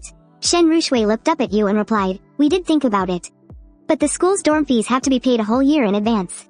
You can't just pay for a single month. And a year means 2 semesters, which costs 2,000 bucks. That's even more expensive than renting a place outside. Ah, I see. Fair enough. You didn't push the matter any further. In your head, you cursed out the crappy school for being so painfully inflexible. Girls like Shen Zhizhi and Shen Ruxue could easily qualify for financial aid. Would it really kill them to make a special exception? Is there anything specific you guys want to eat? You had already walked quite a distance with them. Seeing that neither of them was going to speak up, you had to take the initiative and ask. Anything is fine. Chen Ze, whatever you want to eat. We'll eat too. Honestly, do I have to be the one to decide everything? You let out an exasperated sigh and gave each of them a light tap on their little heads. Afterward, they both rubbed at the spots with their tiny hands. Their adorable little reactions made you let out another inward sigh. Let's eat here. Roast goose and rice. You had been to this fast food spot a few times before. The prices were pretty reasonable, even cheaper than your own school cafeteria. And it looked pretty clean, too. Once you stepped inside, you asked, what do you two want to eat? Shen Zhizhi was the first to speak up. I'll have the roast goose with spare ribs. Shen Ruxue quickly chimed in right after. I'll take the roast goose with roast pork, please. You waited for them to finish ordering, then ordered yourself the roast goose with hand-shredded chicken. You sat down, and within 2 minutes, the food was already served.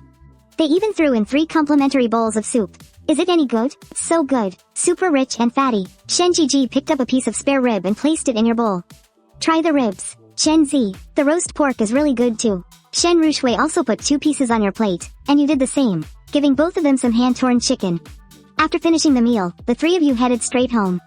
On Sunday, you set your alarm for a little after 8 in the morning. You plan to go look at cars today. Honestly, you've been wanting to buy one for a long time. But you always felt there wasn't much use for it, since riding your e-bike was usually good enough. So you just never bought one.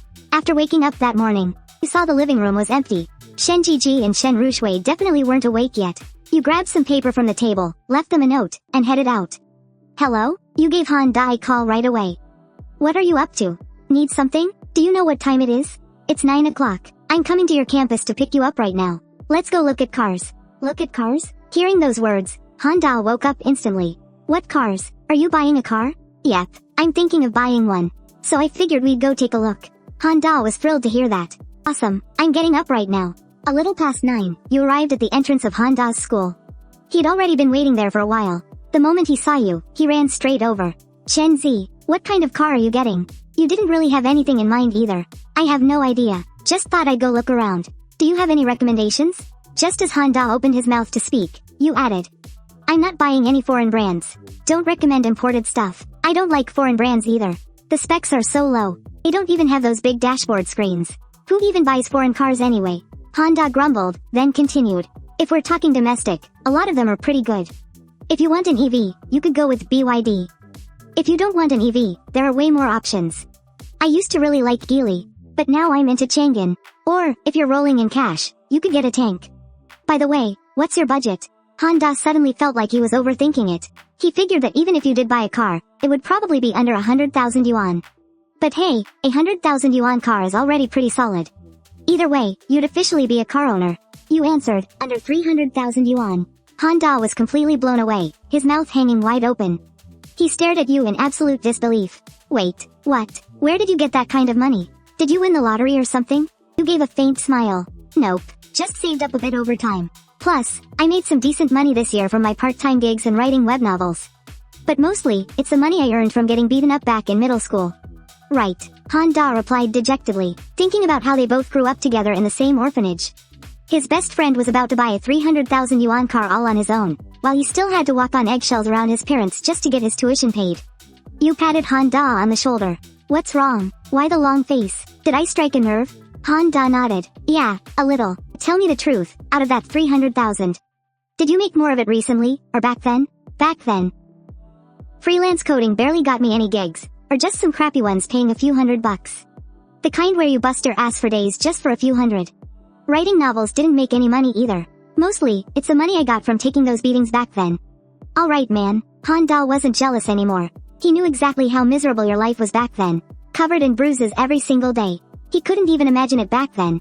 Even just looking at you made him wince in pain. Let's go look at some cars. With 300 grand, we are heading straight for the Mercedes dealership. Driving a Benz, getting yourself a girlfriend. Your life will be completely set. Han Da hopped right onto the back of your electric scooter. His mouth still running non-stop. You both arrived at a car dealership. Coming in, you immediately saw several sweet rides parked outside. Purple ones, gray ones, white ones. Every single color had its own unique charm. Han Da walked over to one of the cars and reached out to stroke it. Yelling with pure exaggeration, damn, this car looks so freaking cool. Can you buy it? You gotta let me drive it for a couple of days. Alright, but I haven't even decided if I'm buying it yet. Come on, let's head inside and take a look. The two of you walked in. There were actually quite a few people inside. It was a big city, after all. So naturally there would be more people checking out cars. Han Da led you as you both started strolling around inside. The showroom here was massive, and the cars were spaced pretty far apart. You guys did a lap and noticed that every single car had people crowded around checking it out. Han Da turned to look at you and asked, what should we do? Just wait. It's not like we can drag people out of the cars, right? You didn't have a better idea either. Let's just wait, I guess. Keep walking around. Maybe we'll catch someone getting out. Then we can hop right in. At 10 in the morning, Shen Zhizhi and Shen Ruxue woke up in bed. Both of them had stayed up pretty late last night. Knowing that you were going to help them get their house back, they were way too excited to fall asleep. Hey, I had a dream last night. What kind of dream? Shen Zhizhi stretched her arms and said, I dreamed that we went back home. Our home was exactly the same as it used to be. I even dreamed about mom and dad. Saying this, a fresh wave of sadness washed over Shen Zhizhi. But we went home, and Chen Ze came home with us too. Then, mom and dad asked who Chen Ze was. That's when I realized something wasn't right. And then, the dream just ended. Shen Ruxue replied, well, I didn't have any dreams at all. But what time is it anyway? Shen Zhizhi fumbled for her phone and checked the time. She let out a sudden gasp. It's 10 o'clock. Hearing the time, Shen Ruxue hurriedly sat up too. She had no idea that she and her sister had actually slept in all the way until 10. Shen Zhizhi and Shen Ruxue scrambled out of bed in a total panic and rushed to get dressed. Then they ran outside. Chen Ze. Shen Zhizhi called out instinctively the moment she came out, only to find that you weren't on the sofa. Is he in the kitchen? Shen Zhizhi quickly ran over to the kitchen. Nobody in the kitchen either. The bathroom? The apartment's only so big. You can take the whole place in at a glance. If he's nowhere else, he's gotta be in the bathroom. Or maybe he went out. Sis? Chen Ze probably went out, right? Shen Ruxue walked over to Shen Zhizhi. You just called out for him and he didn't answer. He's probably not home. Chen Ze, are you home? Shen Zhizhi called out again. Still no answer. Looks like he really isn't home. So the two of them went to the bathroom and peeked inside. Sure enough, nobody was there. Sis, let's wash up first. Chen Ze might have had an errand to run. Shen Ruxue told herself she couldn't sleep in next time. Otherwise, she wouldn't even know when he leaves. What could he be doing out at this hour, anyway? It's Sunday today, no classes at school. She just couldn't figure it out.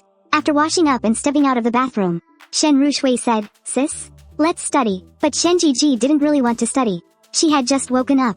She wanted to lounge around and chill for a bit. Suddenly, she noticed a piece of paper sitting on the coffee table. So she jogged over and picked it up. Hey, little sis. Chen Ze says he had to run out for a bit. Shen Ruxue hurried over too. And read the handwriting on the note. I had to run an errand and will be out for a while. I'll be back by noon. If I'm not, you two just go out and grab something to eat. If I'm not back by 11, I'll shoot you both a text. Reading the message, Shen Ruxue asked, Sis, should we go out for lunch? Or we could just make something simple here at home, Shen Zhizhi replied. Cook? We don't really have any groceries, do we? We have leftovers. The braised pork from the other night is still in the fridge. We didn't eat it yesterday. Alright then, we can just heat that up. Let's wait and see if Chen Ze comes back for lunch. With the plan settled, Shen Ruxue dragged Shen Zhizhi over to the dining table. Seeing how reluctant she was to study, Shen Ruxue warned, if Chen Ze comes back and sees you haven't done any of your homework, well, good luck explaining that to him. Hearing that, Shen Zhizhi immediately declared she was ready to study hard. She grabbed her test papers and got straight to work. Meanwhile, after wandering around a car dealership for over an hour, you finally sat inside the car. Finally sitting inside, the moment Honda got in, he started running his hands all over the interior. Feels pretty nice. Gotta be real leather. This part's leather too. Hey, shall I? I'm listening, passenger. Honda didn't actually know what to say. So he just muttered, never mind. Just wanted to test if you'd answer. You were busy checking out the car's interior too. You and Honda had already tested out the back seats earlier. It was surprisingly spacious. Didn't feel cramped at all.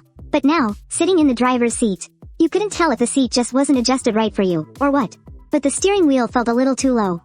Then again, you hadn't touched a steering wheel since you got your driver's license, so you had no idea what was actually normal anyway. Not bad at all. I think it's pretty good. It'd be even better if we could take it for a spin. You nod in agreement. For real, a test drive would be awesome. Let's go ask the staff in a bit. As you say this, you adjust the seats using the car's massive touchscreen, making it way more comfortable to sit in. The steering wheel should be adjustable too. You've seen it in a lot of other cars. So the SU7 definitely has it too. Just as the two of you are figuring it out together. Hey handsome, are you guys done looking? We'd love to check it out too. Two girls walk up to the car door, speaking to you with a really gentle tone. You look up at them. Both girls are pretty cute. The prettier one is a solid 8 out of 10. She's got a really sweet face and speaks so softly. The other girl standing behind her isn't far behind in the looks department either. Probably a 7.5, but she's a bit taller. Yeah, sure, we're pretty much done here. Honda stares at the two girls with a goofy grin plastered on his face. Hey ladies, hop in, we're all finished. After you step out of the car, the girl politely says, thank you. Honda gathers his courage and strikes up a conversation. No problem at all. You guys looking to buy an SU7 too? Oh, no, we're just students. We just really love this car. So we came to check it out since we had some free time today. Ah, nice. Honda awkwardly scratches his head. Just like you. He's never been in a relationship and barely knows how to talk to girls. He just used all his courage to start the conversation, and now he's completely out of words. You can tell Honda wants to chat them up. At first, you weren't planning on saying anything, figuring the girls could afford a car while you definitely couldn't. So hitting on them would have been a lost cause anyway. But you didn't expect them to say they were students. Come to think of it, he might actually have a shot here. So you step in to help him out. Oh, you guys are students? So are we. I go to Chuan-A University. And he goes to Chuan-A Tech. Hearing this, the two girls look surprised. No way, we go to Chuan-A Tech too. Really? Honda's heart instantly starts pounding out of his chest when he hears that. Haha. You quickly chime in, thinking to yourself, man, Honda is such an idiot. Why would they lie to you about something like that? And he actually asked, really? Doesn't he feel totally awkward? I'm Chen Ze, by the way. After your introduction, Honda scrambles to introduce himself too. I'm Honda. I'm an automation major, a junior this year. The girl sitting in the driver's seat replies. Nice to meet you guys. I'm Lu Yuting. I'm an accounting major, also a junior. The other girl introduces herself as well. I'm Bai Yu. Same as her, I'm an accounting major too. Well, what are the odds of that, huh?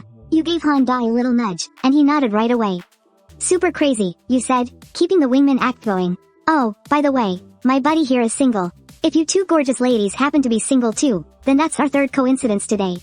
Lu Yuding gave a soft smile. We're single too. What about you, Chen Ze?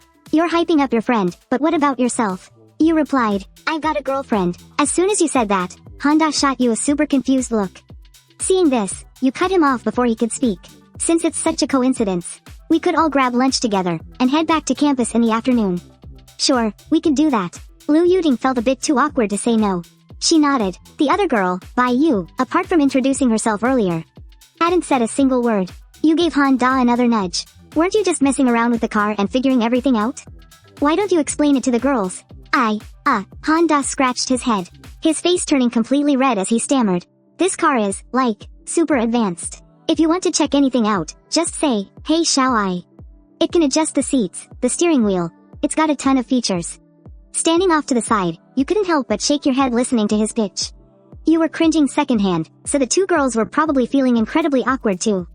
They were just giving him forced, half-hearted polite responses. But whatever, it was good practice for the guy. If he bombs at flirting this time, there's always a next time, right? You just need reps to get good at it. Alright, we're done checking it out. Let's let someone else have a look. After stepping out of the car, Lu Yuding asked, did you guys come here to actually buy a car? Or are you just looking around for fun like us? Han Da answered quickly, my buddy here is looking to buy. I just tagged along. Hearing that, both Lu Yuding and Bai Yu turned to look at you. A spark of curiosity in their eyes. Lu Yuding chimed in, wow, you must be rich. I want to buy one too. But I'd probably have to save up forever to afford it. You replied with a smile. I'm mostly just looking around too. Even if I do buy, I'd have to finance it. There's no way I could pay cash up front. Getting a loan is still super impressive. You're still in college. How would you pay off a car loan? Hearing that, you knew she definitely assumed your parents were the ones paying for it. Which makes sense. Any normal person would think the same thing. We're all just college students. Why would you have money while the rest of us are busy slacking off in class? I won't buy it just yet. I'm just doing some window shopping. Once I hit my senior year internship, I'll have the cash. You checked the time. It was a little past 11. Do you guys want to keep looking? Lu Yuding glanced at her phone too. We're pretty flexible. We did want to snap a couple of photos though. You jumped right back into wingman mode. Oh, perfect. Han Da is great at photo editing. Take your photos, and he can touch them up and send them to you. Otherwise it's too crowded here, and all those people in the background will ruin the photos. Han Da can edit the other people out of the pictures. Hearing this, Han Da just stared at you. He wanted to say he had no clue how to use Photoshop. Hell, he barely even knew how to take a normal picture, let alone edit them. Hearing this, Lu Yuding looked at Han Da and asked excitedly, you know how to edit photos? Can you really take the other people out of the background? I'm terrible at editing my own pictures. Whenever I use AI to remove things, the whole photo just gets blurry. Could I ask you to take a few more pictures for me? Han Da scratched his head and replied, sure thing, but inside, he was panicking. Worst case scenario, I'll just pay someone online to fix them later. Just say yes for now. Great, thank you so much. Lu Yuding replied in such a sweet voice. Hearing that tone, Han Da's mindset completely shifted. He absolutely had to learn Photoshop. Even if he couldn't, he had to figure it out. Let's take those photos. Do you two even know how to take good pictures? Not really. We've never really taken pictures for girls before. But we can give it a shot. That works. It's almost noon anyway. The crowd in the shop had thinned out quite a bit. You guys found a car with fewer people around and started taking pictures for the two girls. After snapping quite a few photos, the four of you headed outside. There was absolutely no one around the cars parked out front, so you could shoot from any angle you wanted. That's enough. We've already taken so many. Lu Yuding and Bai Yu walked over, and Han Da immediately spoke up. Why don't we go find a place to grab some lunch? Sure. Is there anywhere good to eat around here? Lu Yuding asked. You quickly chimed in. There's a mall just a little over 1 kilometer away. We could go there. Lu Yuding nodded. Sounds good. Let's head over right now. You three should grab a cab. I rode my scooter here, so I'll meet up with you guys there. For once in his life, Han Da actually read the room. Alright, we'll wait for you there. Meanwhile, back at home, Shen Zhizhi and Shen Ruxue kept checking the time, wondering why Chen Ze still hadn't texted them. Did something else come up? Or did he just completely forget? Hey, maybe we should just text him and ask? Shen Ruxue replied, let's just wait until 12. If Chen Ze doesn't text us by 12, we'll just make lunch ourselves. Yeah, okay. Shen Zhizhi slumped over on the table. The two of them had been waiting since 11 o'clock. They were completely out of the mood to even touch their homework. We should wake up a bit earlier tomorrow. Otherwise, we won't even know when Chen Ze leaves the house. We have to go back to school tomorrow anyway. Alright, Zhizhi stayed slumped across the desk. She felt so utterly bored, and honestly, a little irritated. Chen Ze said he'd text by 11. Why hadn't he sent anything? I hope nothing bad happened to him. Ruxue was feeling pretty restless too. Completely losing focus on her studies, she just sat there spinning a pen between her fingers, desperately waiting for her phone to ring. Suddenly, the screen lit up. Both Zhizhi and Ruxue instantly lunged for it, bumping their heads together as they scrambled to read the screen. You parted ways with Han Da and immediately shot the two girls a text. You were absolutely certain that Zhizhi and Ruxue definitely hadn't eaten anything yet. I've got things to handle this afternoon, so I won't be coming home. You two should go out and grab some food. Got it, Zhizhi replied, then looked over at Ruxue and asked. Hey sis, do you think we should ask him what he's up to? Ruxue hesitated a little. Is that a good idea? Chen Ze didn't tell us, so he probably doesn't want us to know. Besides, that's his private business. Just then, another message from Chen Ze popped up. You two haven't eaten yet, have you? The two girls answered honestly, not yet. Hurry up and go eat. I'll transfer some money to you. Right after hitting send, you suddenly remembered that their WeChat accounts couldn't be used. Their money was frozen, so you quickly followed up. There's a backpack in the cabinet in my room, and inside that backpack is a black wallet. You two go find it, there's cash inside. Okay, we got it. We have our own money too, you know, but alright. Hurry up and go eat. I'll bring some tasty treats back for you two later. It made the two girls wait for so long, which was basically breaking your promise to them. Better buy them something delicious to make up for it later. Meanwhile, the girls just decided to cook. The two of them headed into the kitchen, and Ruxue started washing the rice. Zhizhi took out the leftovers and popped them into the pan, getting ready to heat them up. How much water am I supposed to put in for the rice? Ruxue murmured, poking at it with her finger. The internet said the water should come up to your first knuckle, but she felt like the internet wasn't exactly reliable. Because every time she tried, there was always either way too much water or way too little. Oh, whatever, she thought. It was just going to be her and her sister eating it anyway. No need to stress over the details. Meanwhile, Han Da and the other two arrived at the mall. He turned and asked, so, should we head in first? Or wait out here for Chen Ze? Lu Yuding replied, let's wait a bit. I mean, he's your friend, right? Won't he get mad at you if we just go in without him? Han Da shook his head. Nah, he won't care. We literally grew up together. We're super close. Alright then. The three of them found a spot to wait outside the mall. A short while later, you arrived. The four of you regrouped. So, what are we getting for lunch? You and I are fine with whatever. What about you guys? You casually replied, you guys can pick. I'm so indecisive, I have no idea. Han Da quickly chimed in. Just pick whatever you girls are craving. Neither of us has a clue what to eat. Should we just head inside and look around first? With that, you all walked into the mall. As the four of you headed up the escalator, you spoke up. I just checked online. All the food places are up on the third floor. Sounds good. Once you all reached the third floor, you noticed a big promo sign for an arcade right on the left side of the escalator. You glanced over at it. The arcade was right over there.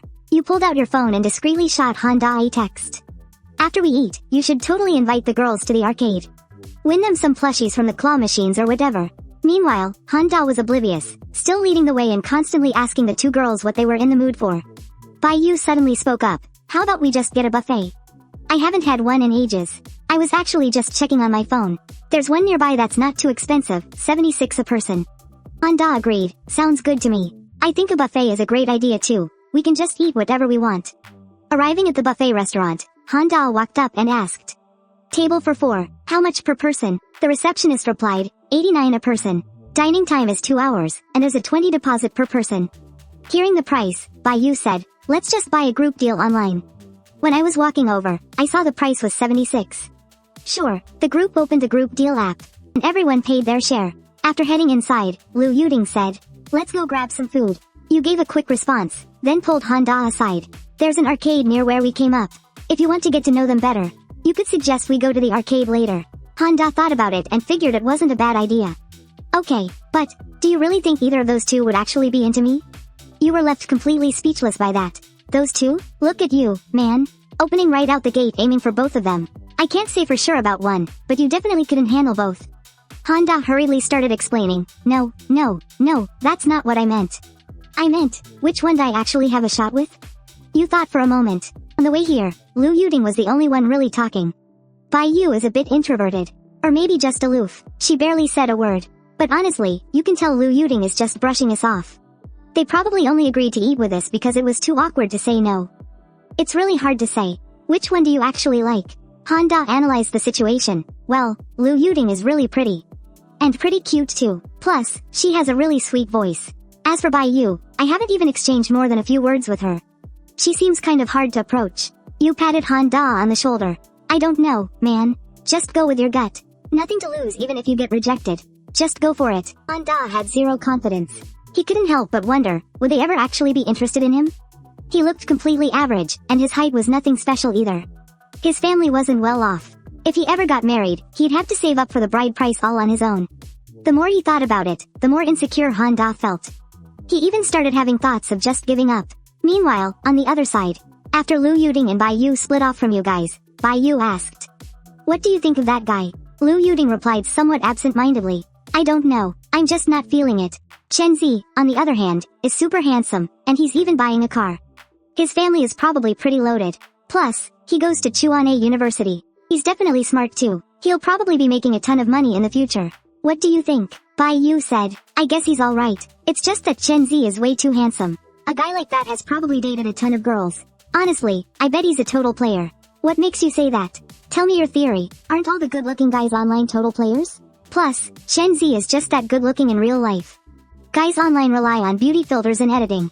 And makeup. But Chen Ze is just naturally gorgeous. Do you think he gets a bunch of girls asking for his WeChat when he's just walking down the street? Liu Yuding thought about it and agreed. Fair enough. Let's just treat them as friends. Honestly, I don't feel anything for Han Da anyway. He's just so average looking, and his major is nothing special either. I heard people with that major just end up working in factories. I definitely don't want to date a factory worker. Bai Yu didn't say anything else, but she actually thought Han Da was pretty sweet. Plus, it seemed like he'd never even had a girlfriend before. Earlier, when they were talking, Bai Yu could completely feel how nervous he was. His face was completely red. And his major wasn't bad at all. Jobs are hard to find right now anyway, though factory work still pays pretty well. You and Han Da came back carrying your plates. A moment later, Liu Yuding and Bai Yu came back too. Looking at their plates, they had picked out a little bit of everything. They had clearly chosen their food carefully, unlike you and Han Da, who just grabbed whatever was in sight and made several trips. Liu Yuding sat down and said, "Let's dig in. We can always go back for more if it's not enough." You dropped the sliced meat into the hot pot, while Han Da manned the grill next to you. It was a hot pot and barbecue buffet, so you could do both. It was a pretty sweet setup. While eating, the four of you didn't chat much, mostly just pointing out which dishes tasted the best. Like, the meat is cooked, or the barbecue is ready. Beyond that, there wasn't much conversation. Once everyone finished, Liu Yuding spoke up. "We're actually planning to hang out somewhere else this afternoon, so we won't be heading back to campus with you guys." Hearing this, Han Da immediately knew his plan to suggest going to the arcade was completely ruined. But it was fine. It was pretty obvious they just weren't into him. Even if he tried to make a move, it probably wouldn't have mattered anyway. Right before they left, Bai Yu spoke up. "Let's add each other on WeChat. We completely forgot to do it earlier. You guys can send us the photos you just took. If editing them is too much of a hassle, don't even worry about it." Sounds good. The four of you exchanged WeChat contacts. And then went your separate ways. Seeing how bummed out Han Da looked, you patted him on the shoulder to comfort him. "Hey, don't sweat it. Failure is just a stepping stone to success. Besides, it's not like we completely failed, right? We got to eat with them right after meeting. Most guys can't even pull that off." Han Da just gave a simple sigh and asked, "Where to next?" "Heading back to campus? I'll give you a ride." You gave Han Da a ride back to school on your electric scooter, and then headed over to a dessert shop. You wanted to pick up some treats. While eating at the buffet earlier, you noticed Bai Yu grabbing a bunch of little cakes, which made you realize that Shen Zhizhi and Shen Ruxue would probably love them too. You did promise to bring them back something tasty, so you definitely couldn't show up empty-handed. After buying the desserts, you headed home and opened the front door. Shen Zhizhi and Shen Ruxue, who were doing their homework at the dining table, heard the sound of the front door. They immediately turned their little heads around, just as the door opened. Your figure appeared in the doorway. Chen Ze, Shen Zhizhi and Shen Ruxue jumped up at the same time and ran over to the door. "Close the door," you said, since your hands were full and you needed them to close it for you. That's when Shen Zhizhi and Shen Ruxue both noticed what you were holding. Looking closely, they saw it was a gorgeous cake. Why did Chen Ze buy a cake? They wondered, could today be his birthday? Did he go out to celebrate with his friends? Shen Zhizhi felt a little sad at the thought. He didn't even invite her and her sister for his birthday. Meanwhile, Shen Ruxue was also staring at the cake in your hands. She didn't overthink it, she was just confused about why you bought it. Does he even like cake? She wondered. Then you broke the silence. Why aren't you two saying anything? You stood there, completely confused. Why weren't these two girls excited at all? Seeing you bring in a cake just for them, shouldn't they be thrilled? Shen Zhizhi finally spoke up and asked, Chen Ze, is today your birthday? When she said that, it suddenly dawned on Shen Ruxue. Of course, you buy a cake for a birthday. Today must be his birthday. Chen Ze, happy birthday. Shen Ruxue, completely influenced by Shen Zhizhi, just blurted it out. Chen Ze, happy birthday from me, too. And then Shen Zhizhi, getting caught up in Shen Ruxue's momentum, quickly echoed her. You were absolutely speechless. These two girls had some wild imaginations. You set the cake down on the coffee table and said in amused frustration, what do you mean, my birthday? If it were my birthday, don't you think I'd tell you? I bought this for you too. Didn't I tell you this afternoon that I'd bring back something tasty? So, I got a cake. You bought it for us? Shen Zhizhi pointed at herself. A look of utter disbelief on her face. Shen Ruxue had the exact same expression. She never expected you to buy a cake for her and her sister. Chen Ze, you're so sweet. Snapping back to reality, Shen Zhizhi ran over to your side and excitedly grabbed your arm. You were a little caught off guard by her intense reaction. You knew the girls would be happy, but actually experiencing it was a whole different story. Alright, let's eat the cake. What did you two have for lunch anyway? Lunch. Shen Zhizhi pouted a little. We just had leftovers. We didn't go out to eat, either. She didn't really want to admit it to you. Seeing Shen Zhizhi lower her head, you instantly understood what happened. You just ate at home, didn't you? Shen Zhizhi softly hummed in agreement. You didn't push the subject, not wanting to make them feel embarrassed. Come on, let's have some cake. I don't even know if you two like it or not. We love it, Shen Zhizhi answered almost instantly, her voice bright and crisp. It was music to your ears. You gently pulled Shen Zhizhi down to sit, then reached over and grabbed Shen Ruxue's arm, pulling her down to sit next to you as well. The cake isn't that big, only about 5 inches. But it should be plenty for you too. I also got some other sweets here. Yeah, we can eat it all, Shen Zhizhi replied. That's enough for us. The 3 of us can eat it together. We can save the rest for tonight. That works. You open it. Shen Zhizhi happily opened the cake box. The cake was gorgeous, sprinkled with lots of little candies on top. It's so pretty. Shen Zhizhi stared at the cake. She almost couldn't bear to eat it. Chen Ze had bought it just for her and her sister. He bought it specially for them. No way. I have to take a picture. Chen Ze, I want to take a picture. Sure, go ahead. Getting your permission, Shen Zhizhi got up to grab her phone. When she came back, she snapped a bunch of photos of the cake. All done. Let's eat. Did you get enough for lunch? Shen Zhizhi bobbed her little head and replied, I'm stuffed. You looked at Shen Ruxue. The girl hadn't said a word this whole time. You blamed yourself for only talking to Shen Zhizhi and leaving her out in the cold. Here, your fork. Have some cake. Okay. Shen Ruxue placed her little hand on your arm and asked, Chen Ze, this cake was really expensive, wasn't it? Figuring the girl was worried about the cost, Chen Ze replied. Not at all. Just enjoy it. Shen Zhizhi had already sliced the cake and placed it on a small plate. She picked up a piece with her fork and held it up to your mouth. Chen Ze, you take the first bite. Seeing this, you opened your mouth. Shen Zhizhi fed the cake right into your mouth. Alright, you don't need to feed me. Have some yourself. Shen Zhizhi ignored you, bringing the fork right back to your lips. You bought the cake, so you get the first piece. You sighed, having no choice but to open up again. But this time you said, I can eat it on my own. You two eat, too. Saying that, you took the knife and cut a slice for Shen Ruxue. Handing it to her, no need to feed me. I can feed myself. You turned your head, only to find Shen Zhizhi's fork right at your mouth again, leaving you completely helpless. Eat it yourself, or I'm gonna scold you. You took another bite, then shot a fierce little warning at Shen Zhizhi. I know. Shen Zhizhi finally started eating it herself. She took a bite. It was so sweet. Her little head bobbed back and forth. She was absolutely loving it. Chen Ze, do you want a bite of mine?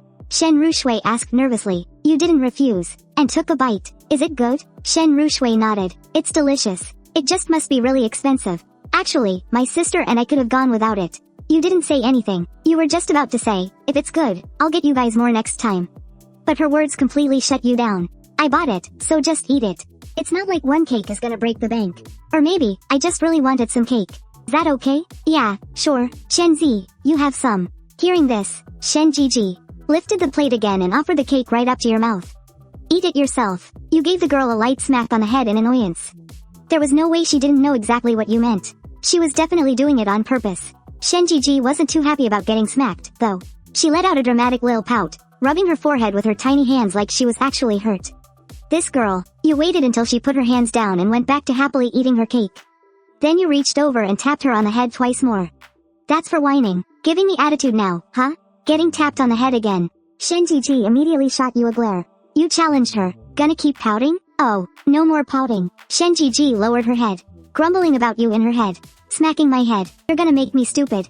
I'm ignoring you this time. Seeing her pout again, you couldn't help but think. This girl is still holding a grudge, huh? Finish your cake. Why'd you stop eating? Shen Ruxue had just put her plate down with more than half her cake left. Prompting you to ask. Shen Ruxue replied, the frosting is too heavy. Yeah, fair enough. You didn't really want any more yourself, either. The sponge cake was pretty good, but the frosting was definitely too sweet. Besides, you were already stuffed from the lunch buffet, so you had no appetite for it. Chen Ze, I'm gonna go study. I still have a ton of practice papers to finish. Go ahead. Shen Ruxue walked away. Meanwhile, Shen Zhizhi showed zero intention of leaving, sitting cross-legged on the couch. Still happily munching away on her cake. You pulled out your phone and saw a message from Han Da. Chen Ze, what do I do with this photo? I have no idea how to Photoshop. Send it to Gan Hangfeng. I'll talk to him. Han Da was surprised when he saw your reply. Gan Hangfeng knows how to edit photos. You texted back, nope. But we needed to make web pages for our freelance orders, so I had him find an illustrator.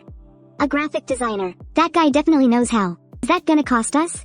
It's a monthly retainer, so basically, it won't cost us any extra. Okay, put this one on my tab. I'll treat you to dinner sometime. You opened up your chat with Gan Hangfeng and gave him a quick heads up. Out of the corner of your eye, you caught Shen Zhizhi staring at your phone screen. You glanced over at her. Shen Zhizhi instantly pulled her little head back. What are you snooping at? Shen Zhizhi muttered, I wasn't snooping. If it's a secret, you should have hidden it from me. You didn't bother replying. Seeing this, Shen Zhizhi leaned her little head back over. Hey, Chen Ze, what were you just saying about editing photos? Suddenly, you remembered something. It's about buying a car. You've pretty much decided on getting one. I just don't know what color to pick. This morning, a friend and I went to look at cars. And then we ran into two girls. Hearing this, Shen Zhizhi instinctively blurted out. Two girls? They didn't do anything to you, did they? What on earth are you thinking? You playfully flicked Shen Zhizhi's forehead again in annoyance. This silly girl. She really doesn't seem like the sharpest tool in the shed sometimes. Those two girls go to the same school as my friend. And since my friend happens to be single, I wanted to play matchmaker a bit. So, I helped the girls take some photos. And told them my friend is great at editing photos, so he could touch them up before sending them back to those two girls. But that's not the important part. Wait, it is important. Shen Zhizhi cut you off again. You glared at her and asked. How is that important? Shen Zhizhi was at a loss for words. It just is important, okay? Were those two girls pretty? Did they ask to add your WeChat? You didn't even say. Plus, you don't have a girlfriend either. Oh, wait. Does Chen Ze have a girlfriend? Shen Zhizhi suddenly realized she didn't know the answer. Subconsciously, she had just assumed you were single, but you'd never actually confirmed it yourself. And you hadn't even mentioned if there was a girl you liked. Wait, what was she even thinking about? If Chen Ze has a girl he likes, then he just does. Back to business. You also just realized something. Is this girl getting jealous over hearing about other girls? No way. I've been getting a bit too close to these two sisters. It would be best to keep my distance from now on. What business? Shen Zhizhi stopped her wild train of thought. But when she looked up, you noticed her face was flushed bright red. Well, I want to buy a car. An SU7. Do you know it? Shen Zhizhi nodded. Yeah, I know it. It's super pretty. I really like it. After saying that, she excitedly called out, Chen Ze, are you really buying an SU7? That's right. Spot on. Instinctively, you reached out to pat Shen Zhizhi on the head again. Halfway up, you awkwardly pulled your hand back. You had just made up your mind, after all. You almost forgot again. You needed to keep your distance from this girl. Shen Zhizhi tilted her head. What were you about to do with your hand just now? Why did you put it back down? And your expression looked a bit weird, too. Hey, Shen Ruxue, are you still working on those practice questions?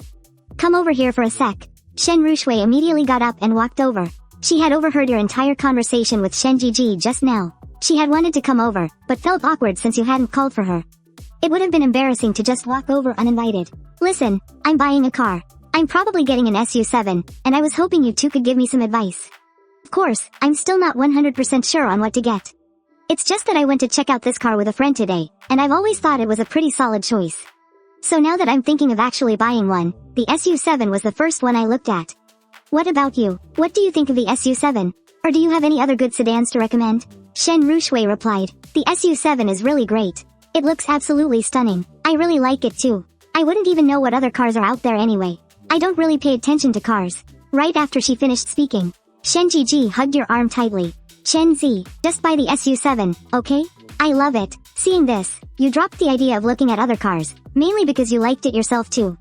All three of you liked it. Wait, No. What did these two girls liking it have to do with you buying a car?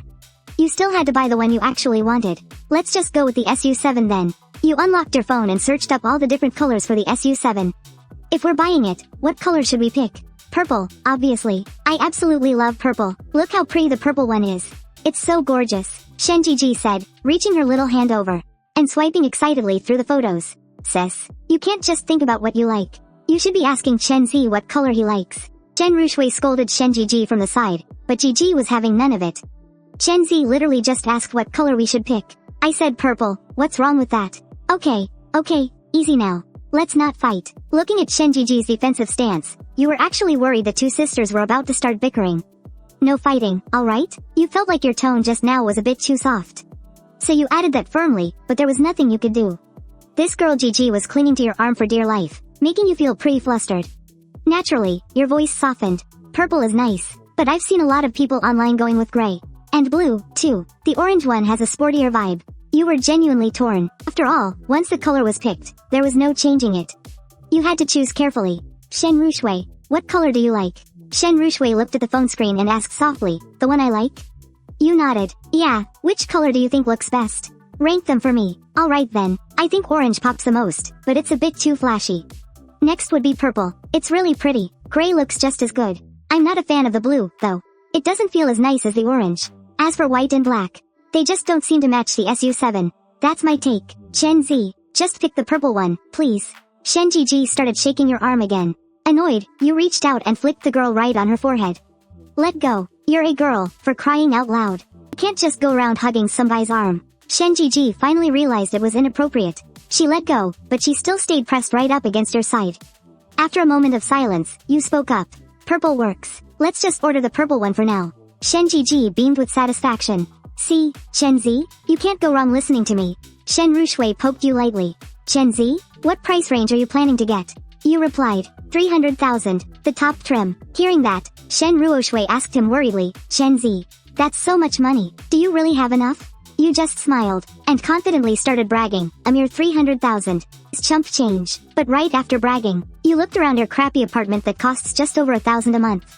You really didn't look like a guy who could just drop 300,000. Feeling pretty awkward, you quickly tried to explain yourself. I'm just, a really frugal guy. The place isn't much to look at. But I've got some savings. Saved up quite a bit back in the day. Okay, Shen Ruxue didn't press the issue. But deep down, she was super curious about exactly how much money you had. Alright, we're done picking. You two go hit the books. School starts tomorrow, so studying comes first. And 5 o'clock rolled around, you snapped your laptop shut. And walked over to Shen Zhizhi and Shen Ruxue. Out of the two girls, one was actually studying hard, while the other was totally dragging her feet. I'm heading out to buy groceries. Either of you want to come with? Hearing that, Shen Zhizhi instantly threw her little hand in the air, shouting excitedly. Chen Ze, me, let me go. I'm super good at grocery shopping. You've gotta take me, Shen Zhizhi begged, jumping up from her chair and immediately latching onto your arm. You just peeled her little hands off your arm. You stay home and do your homework. Shen Ruxue is coming with me. From now on, whoever slacks off on their studies is staying home. Let's go. Just the two of us are getting groceries. You grabbed Shen Ruxue by the arm and headed out, leaving Shen Zhizhi looking absolutely heartbroken. Right as you reached the door, you turned back around. Seeing this, Shen Zhizhi instantly thought to herself, I knew it. There's no way Chen Ze would just leave me home alone. Looking at the huge smile on her face, you had no clue what this silly girl was thinking. Why was she suddenly so happy? Not that it mattered to you. You put on a stern face and said, I already saw how much you've written. If you don't have a whole test paper finished by the time I get back, then no dinner for you. The smile on Shen Zhiji's face completely vanished in an instant, replaced by a look of absolute misery. I'm heading out. I'll be checking your work when I get back. You didn't pay her any more attention, just pulling Shen Ruxue out the door, staring as the door shut tight. Shen Zhizhi angrily stomped her feet on the floor. That stupid Chen Ze. He always just takes Shen Ruxue out. And Shen Ruxue is the worst too. What a terrible sister. She couldn't even say a single good word for me. Not one single word. I'd be better off without a lousy sister like her anyway. You led Shen Ruxue downstairs and hopped onto the electric scooter. Patting the back seat of the scooter, you told her, hop on, take your time. Shen Ruxue held onto your shoulders as she climbed on, and the two of you took off toward the local market. Once you arrived, you asked her, got anything special in mind for dinner tonight? Shen Ruxue shook her head. I don't know, but honestly, I'm happy with whatever. Alright then, let's just browse around and see. The market was pretty packed since it was right around dinner time. It was mostly just a bunch of older folks. Barely any young people around. You and Shen Ruxue definitely stood out walking through the crowd, catching sight of a beef stand. You figured making some Sichuan boiled beef would be nice, so you asked. You and Shen Zhizhi eat beef? We do. Alright then, let's have Sichuan boiled beef for dinner tonight. You walked up to the stall and called out to the butcher, "Hey, boss. Give me $30 worth of beef, sliced, please. It's for Sichuan boiled beef." No problem at all. The butcher skillfully carved off a chunk of beef and quickly sliced it up. After grabbing the beef, you wondered what else to get. Without any particular plan, you just kept wandering around with Shen Ruxue. It would have been great if you brought that girl Shen Zhizhi along.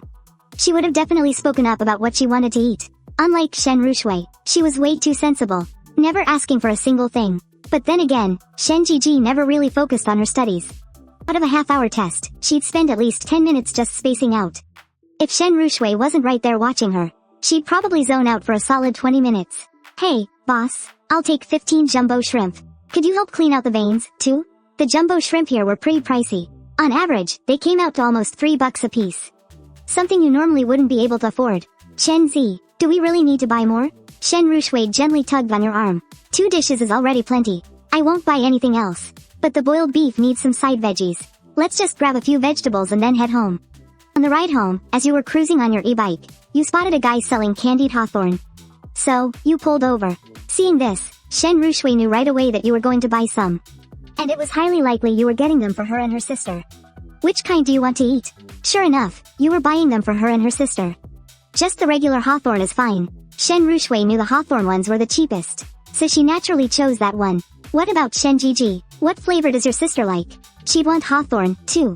Hearing that, you shot Shen Ruxue a glare. "You silly girl, you're just trying to save me money, aren't you? If you pull this again next time, I'm gonna give you a knock on the head, you hear me?" Shen Ruxue lowered her head, not daring to meet your eyes.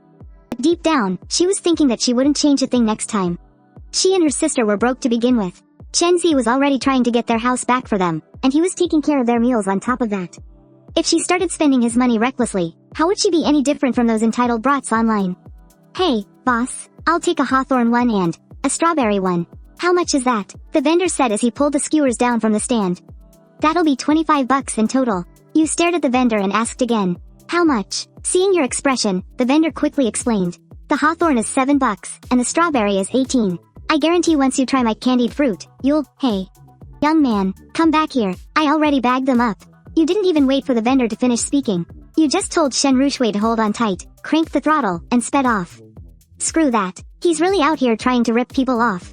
The 5 yuan hawthorn skewers suddenly jumped to 7, and the 12 yuan strawberries shot up to 18. Did that guy really think you'd just bite the bullet and pay up because you had a girl riding on the back? Honestly, if Shen Ruxue hadn't been sitting right behind you, you totally would have given that vendor a piece of your mind. But seeing you just turn around and leave the second you heard the price, Shen Ruxue felt a little happy, but also kind of disappointed. Happy, because the Tonghulu was a total rip-off and you didn't waste your money. Disappointed, because, well, no Tonghulu for her to eat. Even though she didn't want you to buy it at that price, not getting it still bummed her out a bit. Chen Ze, the Tonghulu was way too expensive. My sister and I don't even like it that much anyway. You really didn't need to buy it. Yeah, right, that vendor was just pulling prices out of thin air. Like I don't know the going rate. Come on, let's find another place. Hearing this, Shen Ruxue immediately chimed in. "No, it's okay. My sister and I really don't care for it." But you weren't about to listen to this girl's polite little lies. You shut down her protests with one simple sentence. "Well, I want some." You rode your e-bike to another shop. This time, you just ordered straight through a group buy app. It was way cheaper, 2 skewers for 12 yuan. The only catch was that you had to ride an extra 2 kilometers. When you finally got home and opened the front door, Shen Zhizhi didn't even look your way. You muttered to yourself, "Is this girl just pretending to study super hard? Or is she actually mad that I didn't take her out with us? Let's see how much you've ridden." You pulled up a chair and sat down right next to Shen Zhizhi. She didn't say a word, just stubbornly turned her head away. Yep, she's mad. In a split second, you were absolutely sure of it. "Wow, you rode a lot. Great job." You reached out and gave Shen Zhizhi an affectionate pat on the head. She was still pouting a little, and slightly dodged to the side. "I bought you some Tonghulu.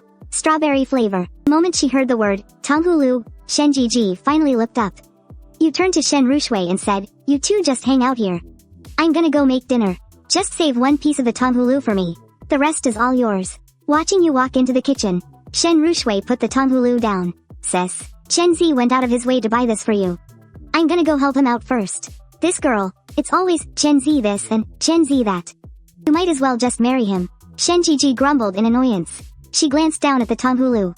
2 skewers in total. She took out the strawberry one and took a bite.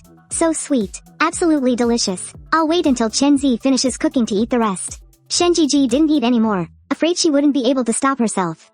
She even put the tonghulu down on the living room coffee table. After finishing dinner, you saw the tonghulu was still sitting there uneaten, so you picked it up and handed it back to Zhizhi and Shen Ruxue. You guys eat first. Just leave one for me. You have one first. Shen Ruxue brought the tonghulu right up to your lips. Zhizhi originally didn't want to offer you hers, but after a quick internal struggle, she held it out to you too. You took a bite from each of them, and then stopped eating. You figured you'd just wait for Zhizhi and Shen Ruxue to leave the very last piece for you. After finishing the tonghulu, Zhizhi and Shen Ruxue went off to study. Since they had school tomorrow, you didn't let them study for too long. You sent them back to their room to sleep at 9 p.m., sis. How much money do you think Chen Ze actually has? After lying down, Shen Ruxue suddenly asked. Zhizhi looked at her little sister, totally confused. Why do you ask? Shen Ruxue went on. Well, Chen Ze is helping us get our house back, and now he's even buying a car. He seems really rich, but he's an orphan. He's still in school. How is he making all this money? I mean, that's a massive amount of cash. Hearing this, Zhizhi was also getting pretty curious. But after thinking for a second, she replied, doesn't he work a lot?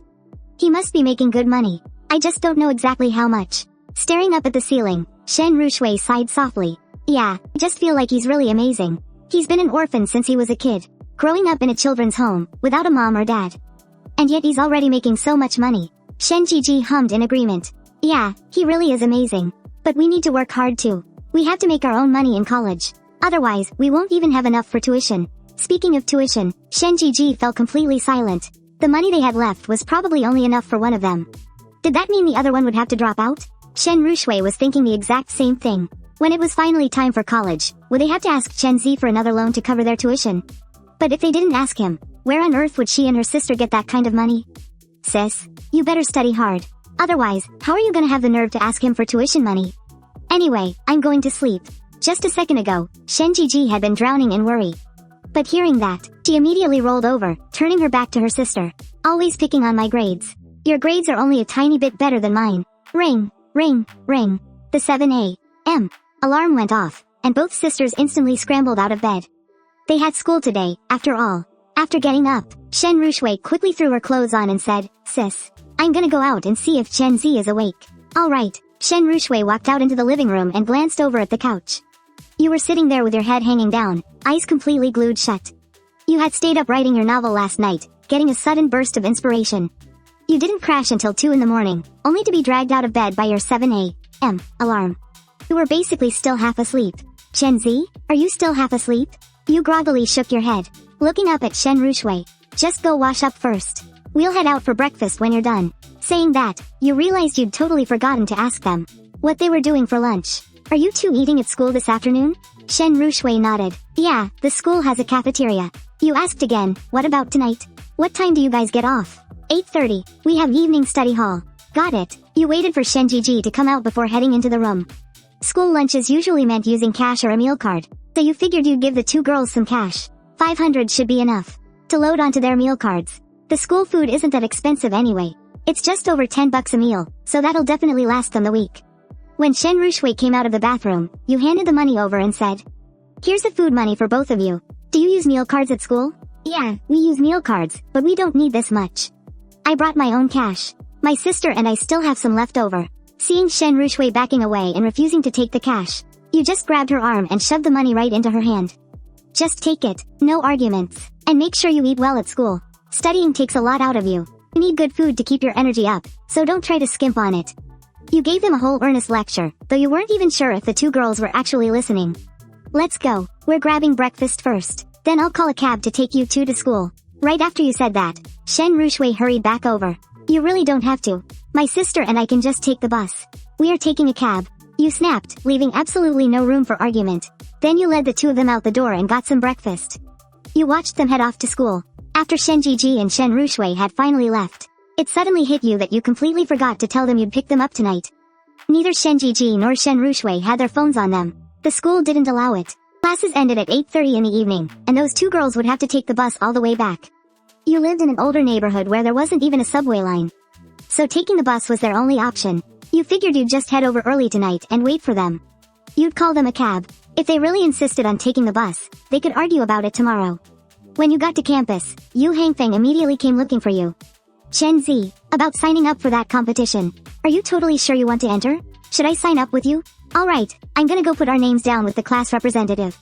After saying that, Yu Hangfeng walked over to the class representative and said, Chen Ze and I want to sign up for that computer competition. Sha Xiaotong glanced up at Yu Hangfeng. She pulled out her little notebook and flipped it open. Yu Hangfeng couldn't help but notice that quite a few people from the class had already signed up. There were already 6 names on the list. Adding him and Chen Ze, wouldn't that make it 8 people? The teacher said they only needed 5. What were they supposed to do with the extra 3? Just as Sha Xiaotong was about to write their names down, Shi Yun'er turned around from the seat in front. If Chen Ze wants to sign up, why isn't he here doing it himself? Tell him to get his butt over here. Otherwise, he's not getting signed up. Alright, I'll go get Chen Ze. Yu Hangfeng was actually about to ask a question, but Shi Yun'er's attitude scared him into running right back. Yun'er, why'd you make Chen Ze come over here himself? Didn't you say you were totally done with him? Shi Yun'er scowled, looking completely annoyed as she snapped back. I am. But if he wants to sign up, he needs to do it his damn self. Otherwise, what? Can I just say I'm signing up the whole class? Sha Xiaotong gave a wry smile and joked right back.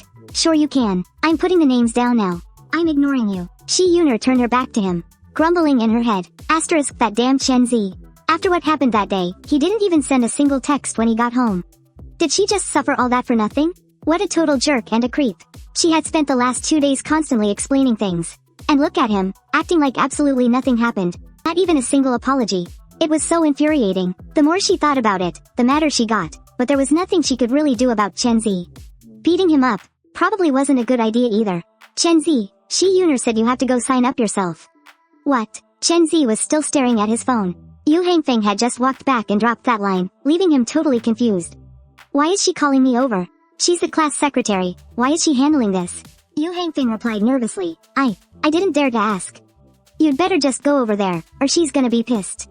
Fine. You sighed helplessly. You knew she was doing this on purpose, but after what you pulled a couple of days ago, you had zero right to be mad at anything she did right now. You just had to smile and take it.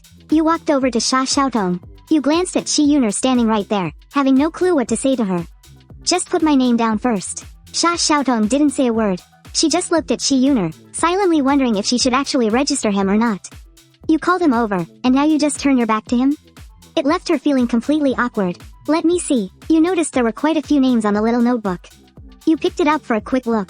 You saw Shi Yun'er's name on there too. She was pretty smart, so it made sense she was on the list. You put the notebook back down. You stepped up next to Shi Yun'er, and she instantly whipped her head away. You want some milk tea? I can grab you a cup after class. No. Stay away from me. Shi Yun'er shoved you away. You just sighed, and had no choice but to head back to your seat. What happened? Is she still mad at you? As soon as you sat back down, Zhang Chunyu leaned over and asked. You rolled your eyes at him. Get lost. Stop talking nonsense. We're just classmates. Zhang Chunyu gave you a look like you knew exactly what was up. Yeah, I know all about it. This time, you didn't even bother rolling your eyes at him.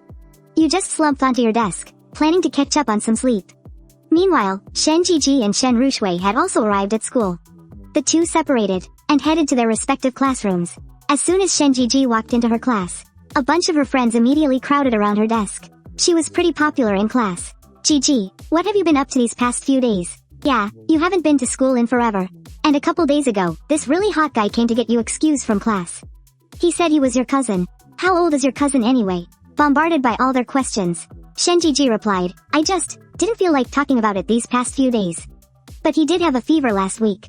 Also, why are you asking about my cousin anyway? Even asking his age. What? You want me to set you guys up? Chu Rui immediately got defensive. I was just asking. You've never mentioned having a cousin before. I was just curious. Don't go getting any ideas about my cousin. As if I'm even interested. Then why were you just asking about him? Just for fun. Zhizhi, here are some heating pads I got you. And some snacks too. Just as class was about to start, a guy walked over with a few heating pads and put them on Shen Zhiji's desk, along with a few bags of snacks. I don't want this. Shen Zhizhi gave the guy one look and shoved them right back at him. Zhizhi, just take them, please. You're sick, right? These will keep you warm. I texted you earlier but you never replied. I was so worried about you. The guy was one of Shen Zhi's admirers. He'd been after her ever since they got put in the same class. Shen Zhi took the stuff he just put on her desk and shoved it right back at him again. Thanks for caring, but you really don't need to worry about me. And Shu Zhang, I said I don't want it. Stop trying to give me things all the time. And don't call me Zhizhi. If you call me that one more time, I'm going straight to the teacher to say you're disrupting my studies. Shu Zhang replied, his voice pathetic and pleading. Zhizhi, please don't be mad. I didn't mean anything by it. I know you just want to focus on your studies right now. And that you don't want to date anyone. I'm not trying to make you do that. I swear I'm not. Just please take this, okay? Shen Zhi stood up and yelled angrily, Shu Zhang, I literally just told you not to call me Zhizhi, and you're still doing it. Say one more word to me, and I'm going straight to the teacher. Hearing this, Shu Zhang mumbled an apology, then turned around and walked away. Just another day of getting chased off. Back at his seat, Shu Zhang thought back to when they first got assigned to this class. Back then, she sat diagonally in front of him, and she was the one who said hi to him first. She was so pretty back then, with such a gorgeous, sweet smile. He was almost too intimidated to even speak to her, but she was so incredibly nice. Whenever she bought snacks, she'd ask if he wanted any. She'd even come over just to joke around with him. And whenever he bought snacks back then, she would always grab a huge handful and eat them looking so ridiculously happy. Plus, she actually used to accept the things he gave her. Previously on, to make things right with Shi Yun'er, you had Qian Hangfeng deliver milk tea to her for you. Shi Yun'er was still mad and wasn't going to take it at first, but with her roommates egging her on, she eventually gave in. Qian Hangfeng got back to his seat, sat down, and said, Chen Ze. I left it right on her desk. I saw. You gave a nod. Yeah, that project we took on last week is all done. I'll send it over to you at noon. You can just look it over and send it to the client. You replied, sounds good. When the payment comes through, you should still take 60%. No way. Gan Hangfeng sternly refused. We're splitting it 50-50. You really don't need to look out for me. We agreed on 50-50, okay? You patted Gan Hangfeng on the shoulder and agreed. Oh, by the way, those photos Honda sent me yesterday? I had that graphic designer Photoshop all of them. But she seemed kind of pissed off, saying it wasn't part of the original deal. Don't go to her next time. Even if you do, she won't do it. Alright, whatever. You had no idea what kind of arrangement Yu Hangfeng had with that person anyway. Since you weren't the one who hired her, you just avoid using her next time. Chen Ze, what photos? Zhang Chunyu leaned over again and asked. You completely ignored him. Instead, you just blurted out, I'm buying a car. Hearing this, Zhang Chunyu's eyes went wide, and he actually shouted in shock. What? You're buying a car? Catching your annoyed glare, Zhang Chunyu awkwardly scratched his head. Was I a little too loud?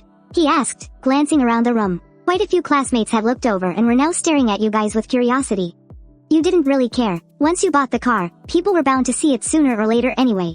Chen Ze, what kind of car are you getting? Zhang Chunyu asked very quietly this time. Even Gan Hangfeng was staring at you, looking totally intrigued. He had seen all the photos from yesterday. They were from the SU7 dealership. And the cars in the photos were all SU7s. Was Chen Ze actually planning to buy an SU7? That car is definitely not cheap. You know the one, right? Who doesn't know about the SU7? Zhang Chunyu looked at you in utter disbelief. Wait, what? You're buying an SU7? Where the hell did you get that kind of money? You getting a loan? You didn't really want to admit that you were actually loaded. So you just nodded and said, yeah, a loan. Zhang Chunyu stroked his chin and started thinking. Well, if it's a loan, I guess that makes sense. How much is the down payment? I don't know. I just want to buy one. I haven't figured all that out yet. You honestly had no idea how much of a down payment a car loan required right now, so you just had to bluff your way through it. Alright, sure, but what made you suddenly want to buy a car? Zhang Chunyu had been pondering this, and after asking, he fell back into deep thought. It's not like you even have a girlfriend. What do you need a car for? A girlfriend. Suddenly, it was like Zhang Chunyu had an epiphany. He looked up at Shi Yun'er sitting in front of you, looking as if he had just figured everything out. After doing all this mental gymnastics, Zhang Chunyu patted your shoulder with a knowing smirk on his face.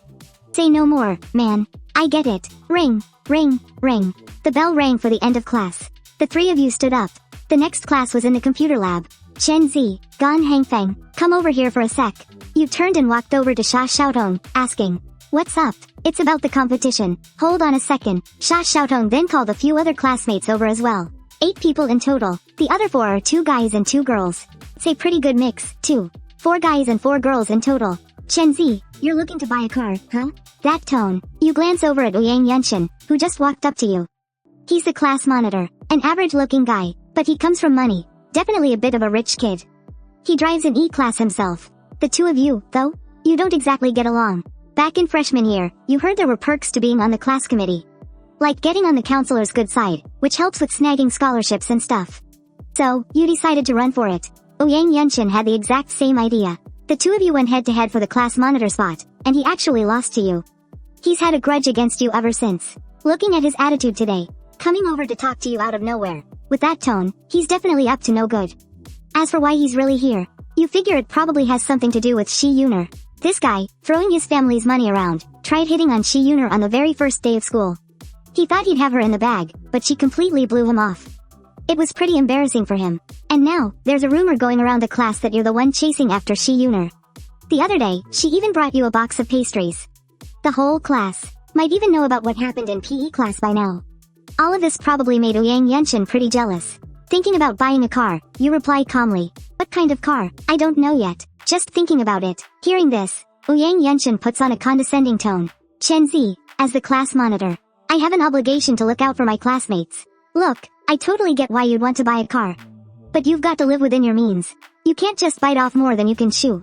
Otherwise, you'll end up crashing and burning, crying like a baby. He pauses for a second. Ouyang Yunshin gives a mocking little smirk. I don't mean anything by it, man. I just want to advise you not to buy a car just to save face. Don't go taking out sketchy online loans or anything. If you can't pay it back, the debt collectors are gonna start calling the counselors. Phone, and that's just going to cause trouble for everyone. Hearing this, you give a flat reply. Got it. Meanwhile, Shi Yun'er is standing to the side, watching the two of you. She was absolutely fuming when Ouyang Yunshin was mocking you, but she didn't expect you to stay so calm. This was completely different from last time. Ouyang Yunshin is also totally thrown off. How is this guy so calm? And he just brushed me off with 2 words? He even turned his head away after answering, not even giving him the time of day. Ouyang Yunshin feels incredibly insulted. Chen Ze, that's just uncalled for. I was nice enough to warn you. And you're not even going to listen? Thanks for the kind warning. You give another flat response, then turn to look at Sha Xiaotong. Just tell me what you need to say, otherwise we're going to be late for our next class. Hearing this, Sha Xiaotong speaks up immediately. Right, so it's like this. We have 8 people signed up for the competition this time, but only 5 can actually compete. So, the teacher said we're having a test next Wednesday. The top 5 will get to go to the competition. Alright, got it, I'm heading out. After saying that, you grab Yu Hangfeng and walk away. Zhang Chunyu, who had been waiting right beside him, immediately followed him out. Ouyang Yunshin glared at your back, his face darkening as he secretly swore to himself. You wanna compete, huh? I'll make damn sure you can't participate. After walking out of the classroom, Zhang Chunyu glanced back and muttered. Ouyang Yunshin is a freaking psycho. I really can't stand that guy. You just chuckled. If a dog bites you, are you really gonna bite it back? Chen Ze. Right then, Shi Yun'er caught up from behind. You stopped walking and turned to look at her. What's up? You asked. Shi Yun'er spoke up. Don't take what Ouyang Yunshin said to heart, okay? You gave a faint smile. Do you really think I would? Seeing your expression, Shi Yun'er pouted. Whatever, be like that. I came over here to check on you, and you just give me attitude. I'm leaving, Shi Yun'er huffed, turning around and storming off. Chen Ze, man, what is wrong with you? Can't you just talk nicely for once? Zhang Chunyu immediately started complaining to you. His tone was full of pure exasperation. Go, go, go. Hurry up and chase after her. You gotta coax girls right away. Otherwise, she'll be impossible to calm down later. You just pushed Zhang Chunyu aside. I already told you it's nothing, so stop yapping. Besides, you've never even been in a relationship. What do you know? Zhang Chunyu instantly got defensive. What do you mean I've never dated? I had a bunch of girlfriends back in high school, you know. You scoffed, too lazy to listen to his bragging. When noon rolled around, you were eating lunch. Your mind was on Shen Zhizhi and Shen Ruxue. Those 2 should be out of class by now, right? You wondered if they had eaten yet. You were really worried about those 2 girls. Worried that they'd skip a good meal just to save money. Meanwhile, back at their school, Shen Zhizhi and Shen Ruxue had just finished class. The 2 of them went to the cafeteria together and lined up for food. Ruxue, what do you want to eat? Anything is fine. You pick first. When it was Shen Zhiji's turn to order, she looked at today's dishes and said, fried chicken bites, and stir-fried mushrooms. And 1 portion of rice. Shen Ruxue followed and also got 2 dishes. The 2 found a spot, sat down, and started eating. Ruxue, do you think Chen Ze has eaten by now? He probably has, Shen Ruxue replied. We got out of class at 11:40. Chen Ze should have finished class around the same time. He's probably eating right now, too. Shen Zhiji murmured again. I wonder if Chen Ze has gone to deal with our house.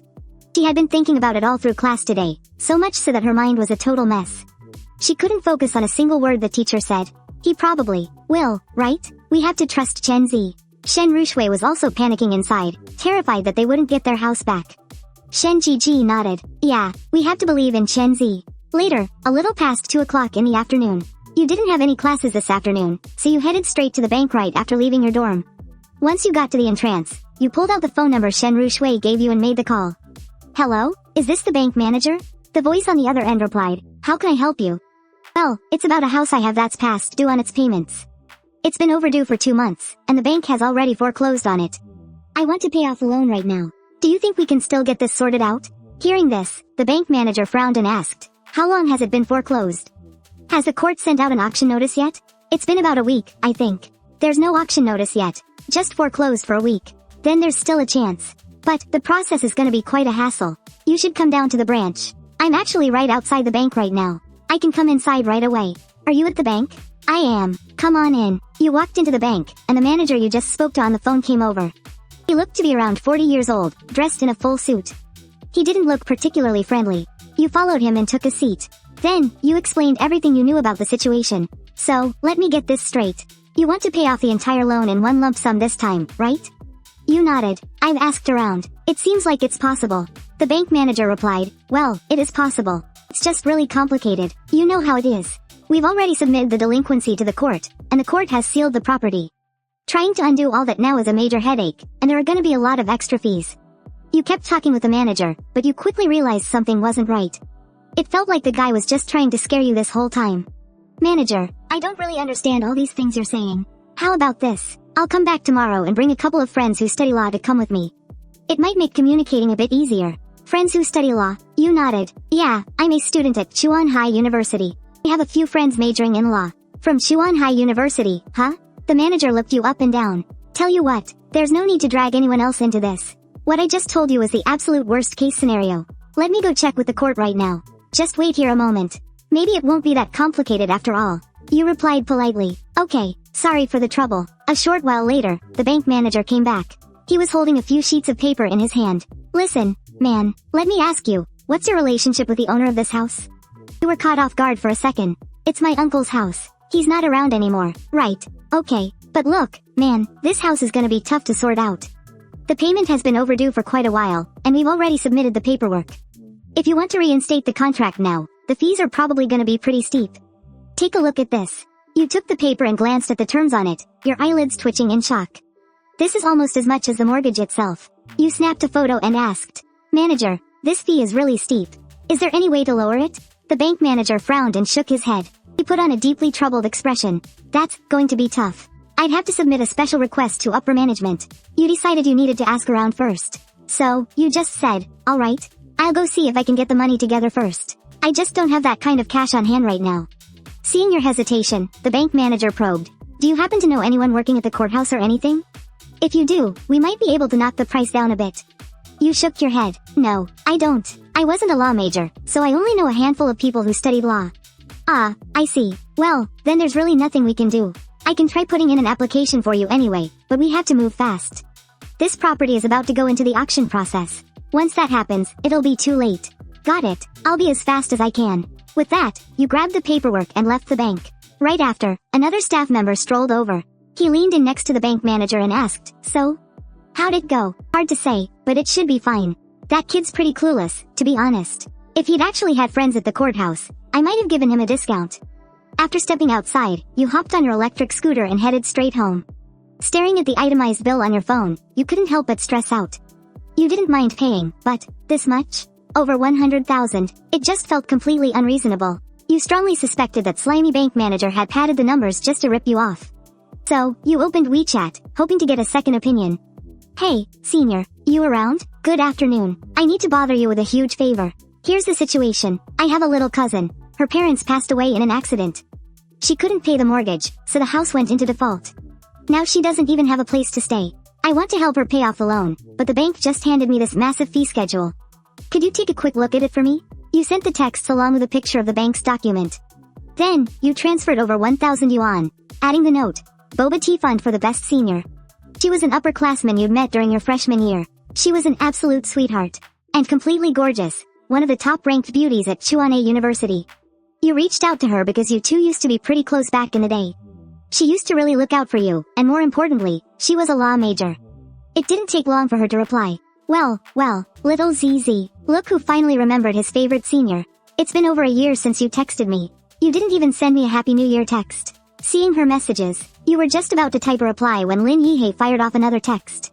Ah, so you only message me when you need something. Seeing her teasing tone, you scrambled to think of a good excuse. But before you could even hit send, another message popped up. HMPH. You never check in on me anymore. I'm already doing my internship, you know. You didn't even ask if your poor senior has found a job yet, or if the work is exhausting. Or if I'm even happy these days. But the second you need something, oh, suddenly you remember me. I'm so hurt. Her words leave you sweating bullets. Even though you feel like Lin Yihei is just messing with you, there's always that slight chance she's actually pissed. You quickly apologize. Senior, I'm so sorry. I was just afraid of bothering you before, but I know I messed up now. From now on, I'll definitely send you regular greetings. Just then, Lin Yihei sees your message. She doesn't even bother typing back. Instead, she just hits the voice call button. You answer it and immediately chime in. Hello, senior. What have you been up to lately? Oh, nothing much. Just going to classes. What about you, senior? Where are you interning at? Is the work exhausting? Don't push yourself too hard, okay? You need to make sure you get enough rest. You rattle off a whole bunch of sweet talk, but Lin Yihei's tone stays a bit icy. Chen Ze, if I hadn't said all that earlier, would you even be asking me any of this? Hearing that, you immediately put on a serious tone and push back. How could you say that? I've been thinking about you this whole time, senior. I was just so worried about interrupting your work. I didn't dare send a message. The moment you say that, Lin Yihei immediately pretends to yell in anger. Why are you thinking about me? Then, she throws in a teasing little jab. Do you have a crush on me? You panic and scramble to explain.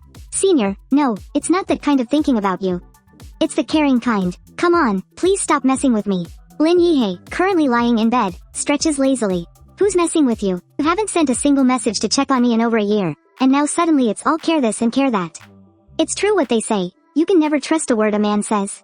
You feel incredibly awkward right now. You don't even know how to respond. Besides, it hasn't even been over a year since you last messaged her. You scroll up through the chat history. The last message was sent exactly 9 months ago. Not even a full year. Lin Yihei's voice rings out again. Hey, say something, senior. I was wrong. I'm apologizing, okay? Let me treat you to dinner to make up for it. Lin Yihei exclaims in exasperation. Oh, in your dreams. Do you have any idea how many handsome rich guys are begging to take me out? And here you are, trying to score a cheap date. Now you're the one feeling speechless. It's true, you can never win an argument with a girl when she's technically right. Yes, absolutely. You're so gorgeous, senior. I mean, you were the #1 beauty at Chuan'e University. You've got an endless line of guys chasing after you. I was definitely just daydreaming over here. But honestly, not only are you beautiful, you're also an amazing person. Otherwise, how would a guy like me ever get to know you? Plus, if it wasn't for you seeing my potential back then, I never would have made it into the student union. So really, you're not just pretty on the outside. You have a heart of gold. And as for all those handsome rich guys wanting to buy you dinner, they should be thanking their lucky stars. Stop. Enough with the ridiculous flattering. Lin Yihei cuts you right off.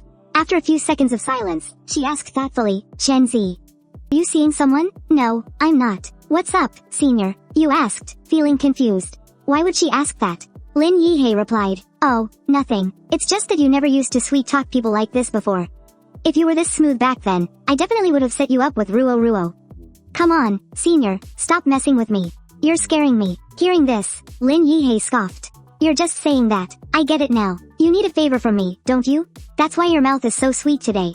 For the next 30 minutes, you unleashed a relentless barrage of apologies and compliments. You finally managed to get Her Highness to cave. Send me the files. There should be a court notice in there. Got it. Sending them right now. After you forwarded the documents over. Lin Yihei said, alright. Wait to hear from me tomorrow. And about this money, do I look like I need $1,000? You replied with an emoji of someone rubbing their hands together nervously. I messed up again, senior. I already slapped myself a few times as punishment. Lin Yihei responded with a smug, satisfied emoji. That's more like it. You quickly followed up. This is to treat you to some boba, senior. Just take it, please. No way. Take me out for boba in person next time. What's with just transferring cash? That's not sincere at all. Alright, my bad. I'll take you out for boba next time for sure. You collapsed onto the couch. Stretching your arms out, you sighed. At least the house situation was finally sorted out. Shen Zhizhi and Shen Ruxue were going to be absolutely thrilled when they got home and heard the news. Oh right, what time is it? Realizing it was probably getting pretty late, you glanced at the clock. 7:30 p.m. Shen Zhizhi and Shen Ruxue got out of school at 8:30. It would take you 10 minutes to get there on the e-bike, which left just enough time to grab some dinner. Finding a fast food joint downstairs, you inhaled your meal in about 10 minutes. By the time you arrived at the girls' school, it was already 8:10. You killed the 20-minute wait by scrolling through videos and playing some mobile games. When the dismissal bell finally rang, you dusted off your pants. You walked up to the school gate and waited for Shen Zhizhi and Shen Ruxue to come out. Meanwhile, inside the school, Shen Zhizhi and Shen Ruxue were busy packing up their bags. Once they were done, the two of them met up in the hallway. Are we taking the bus home tonight?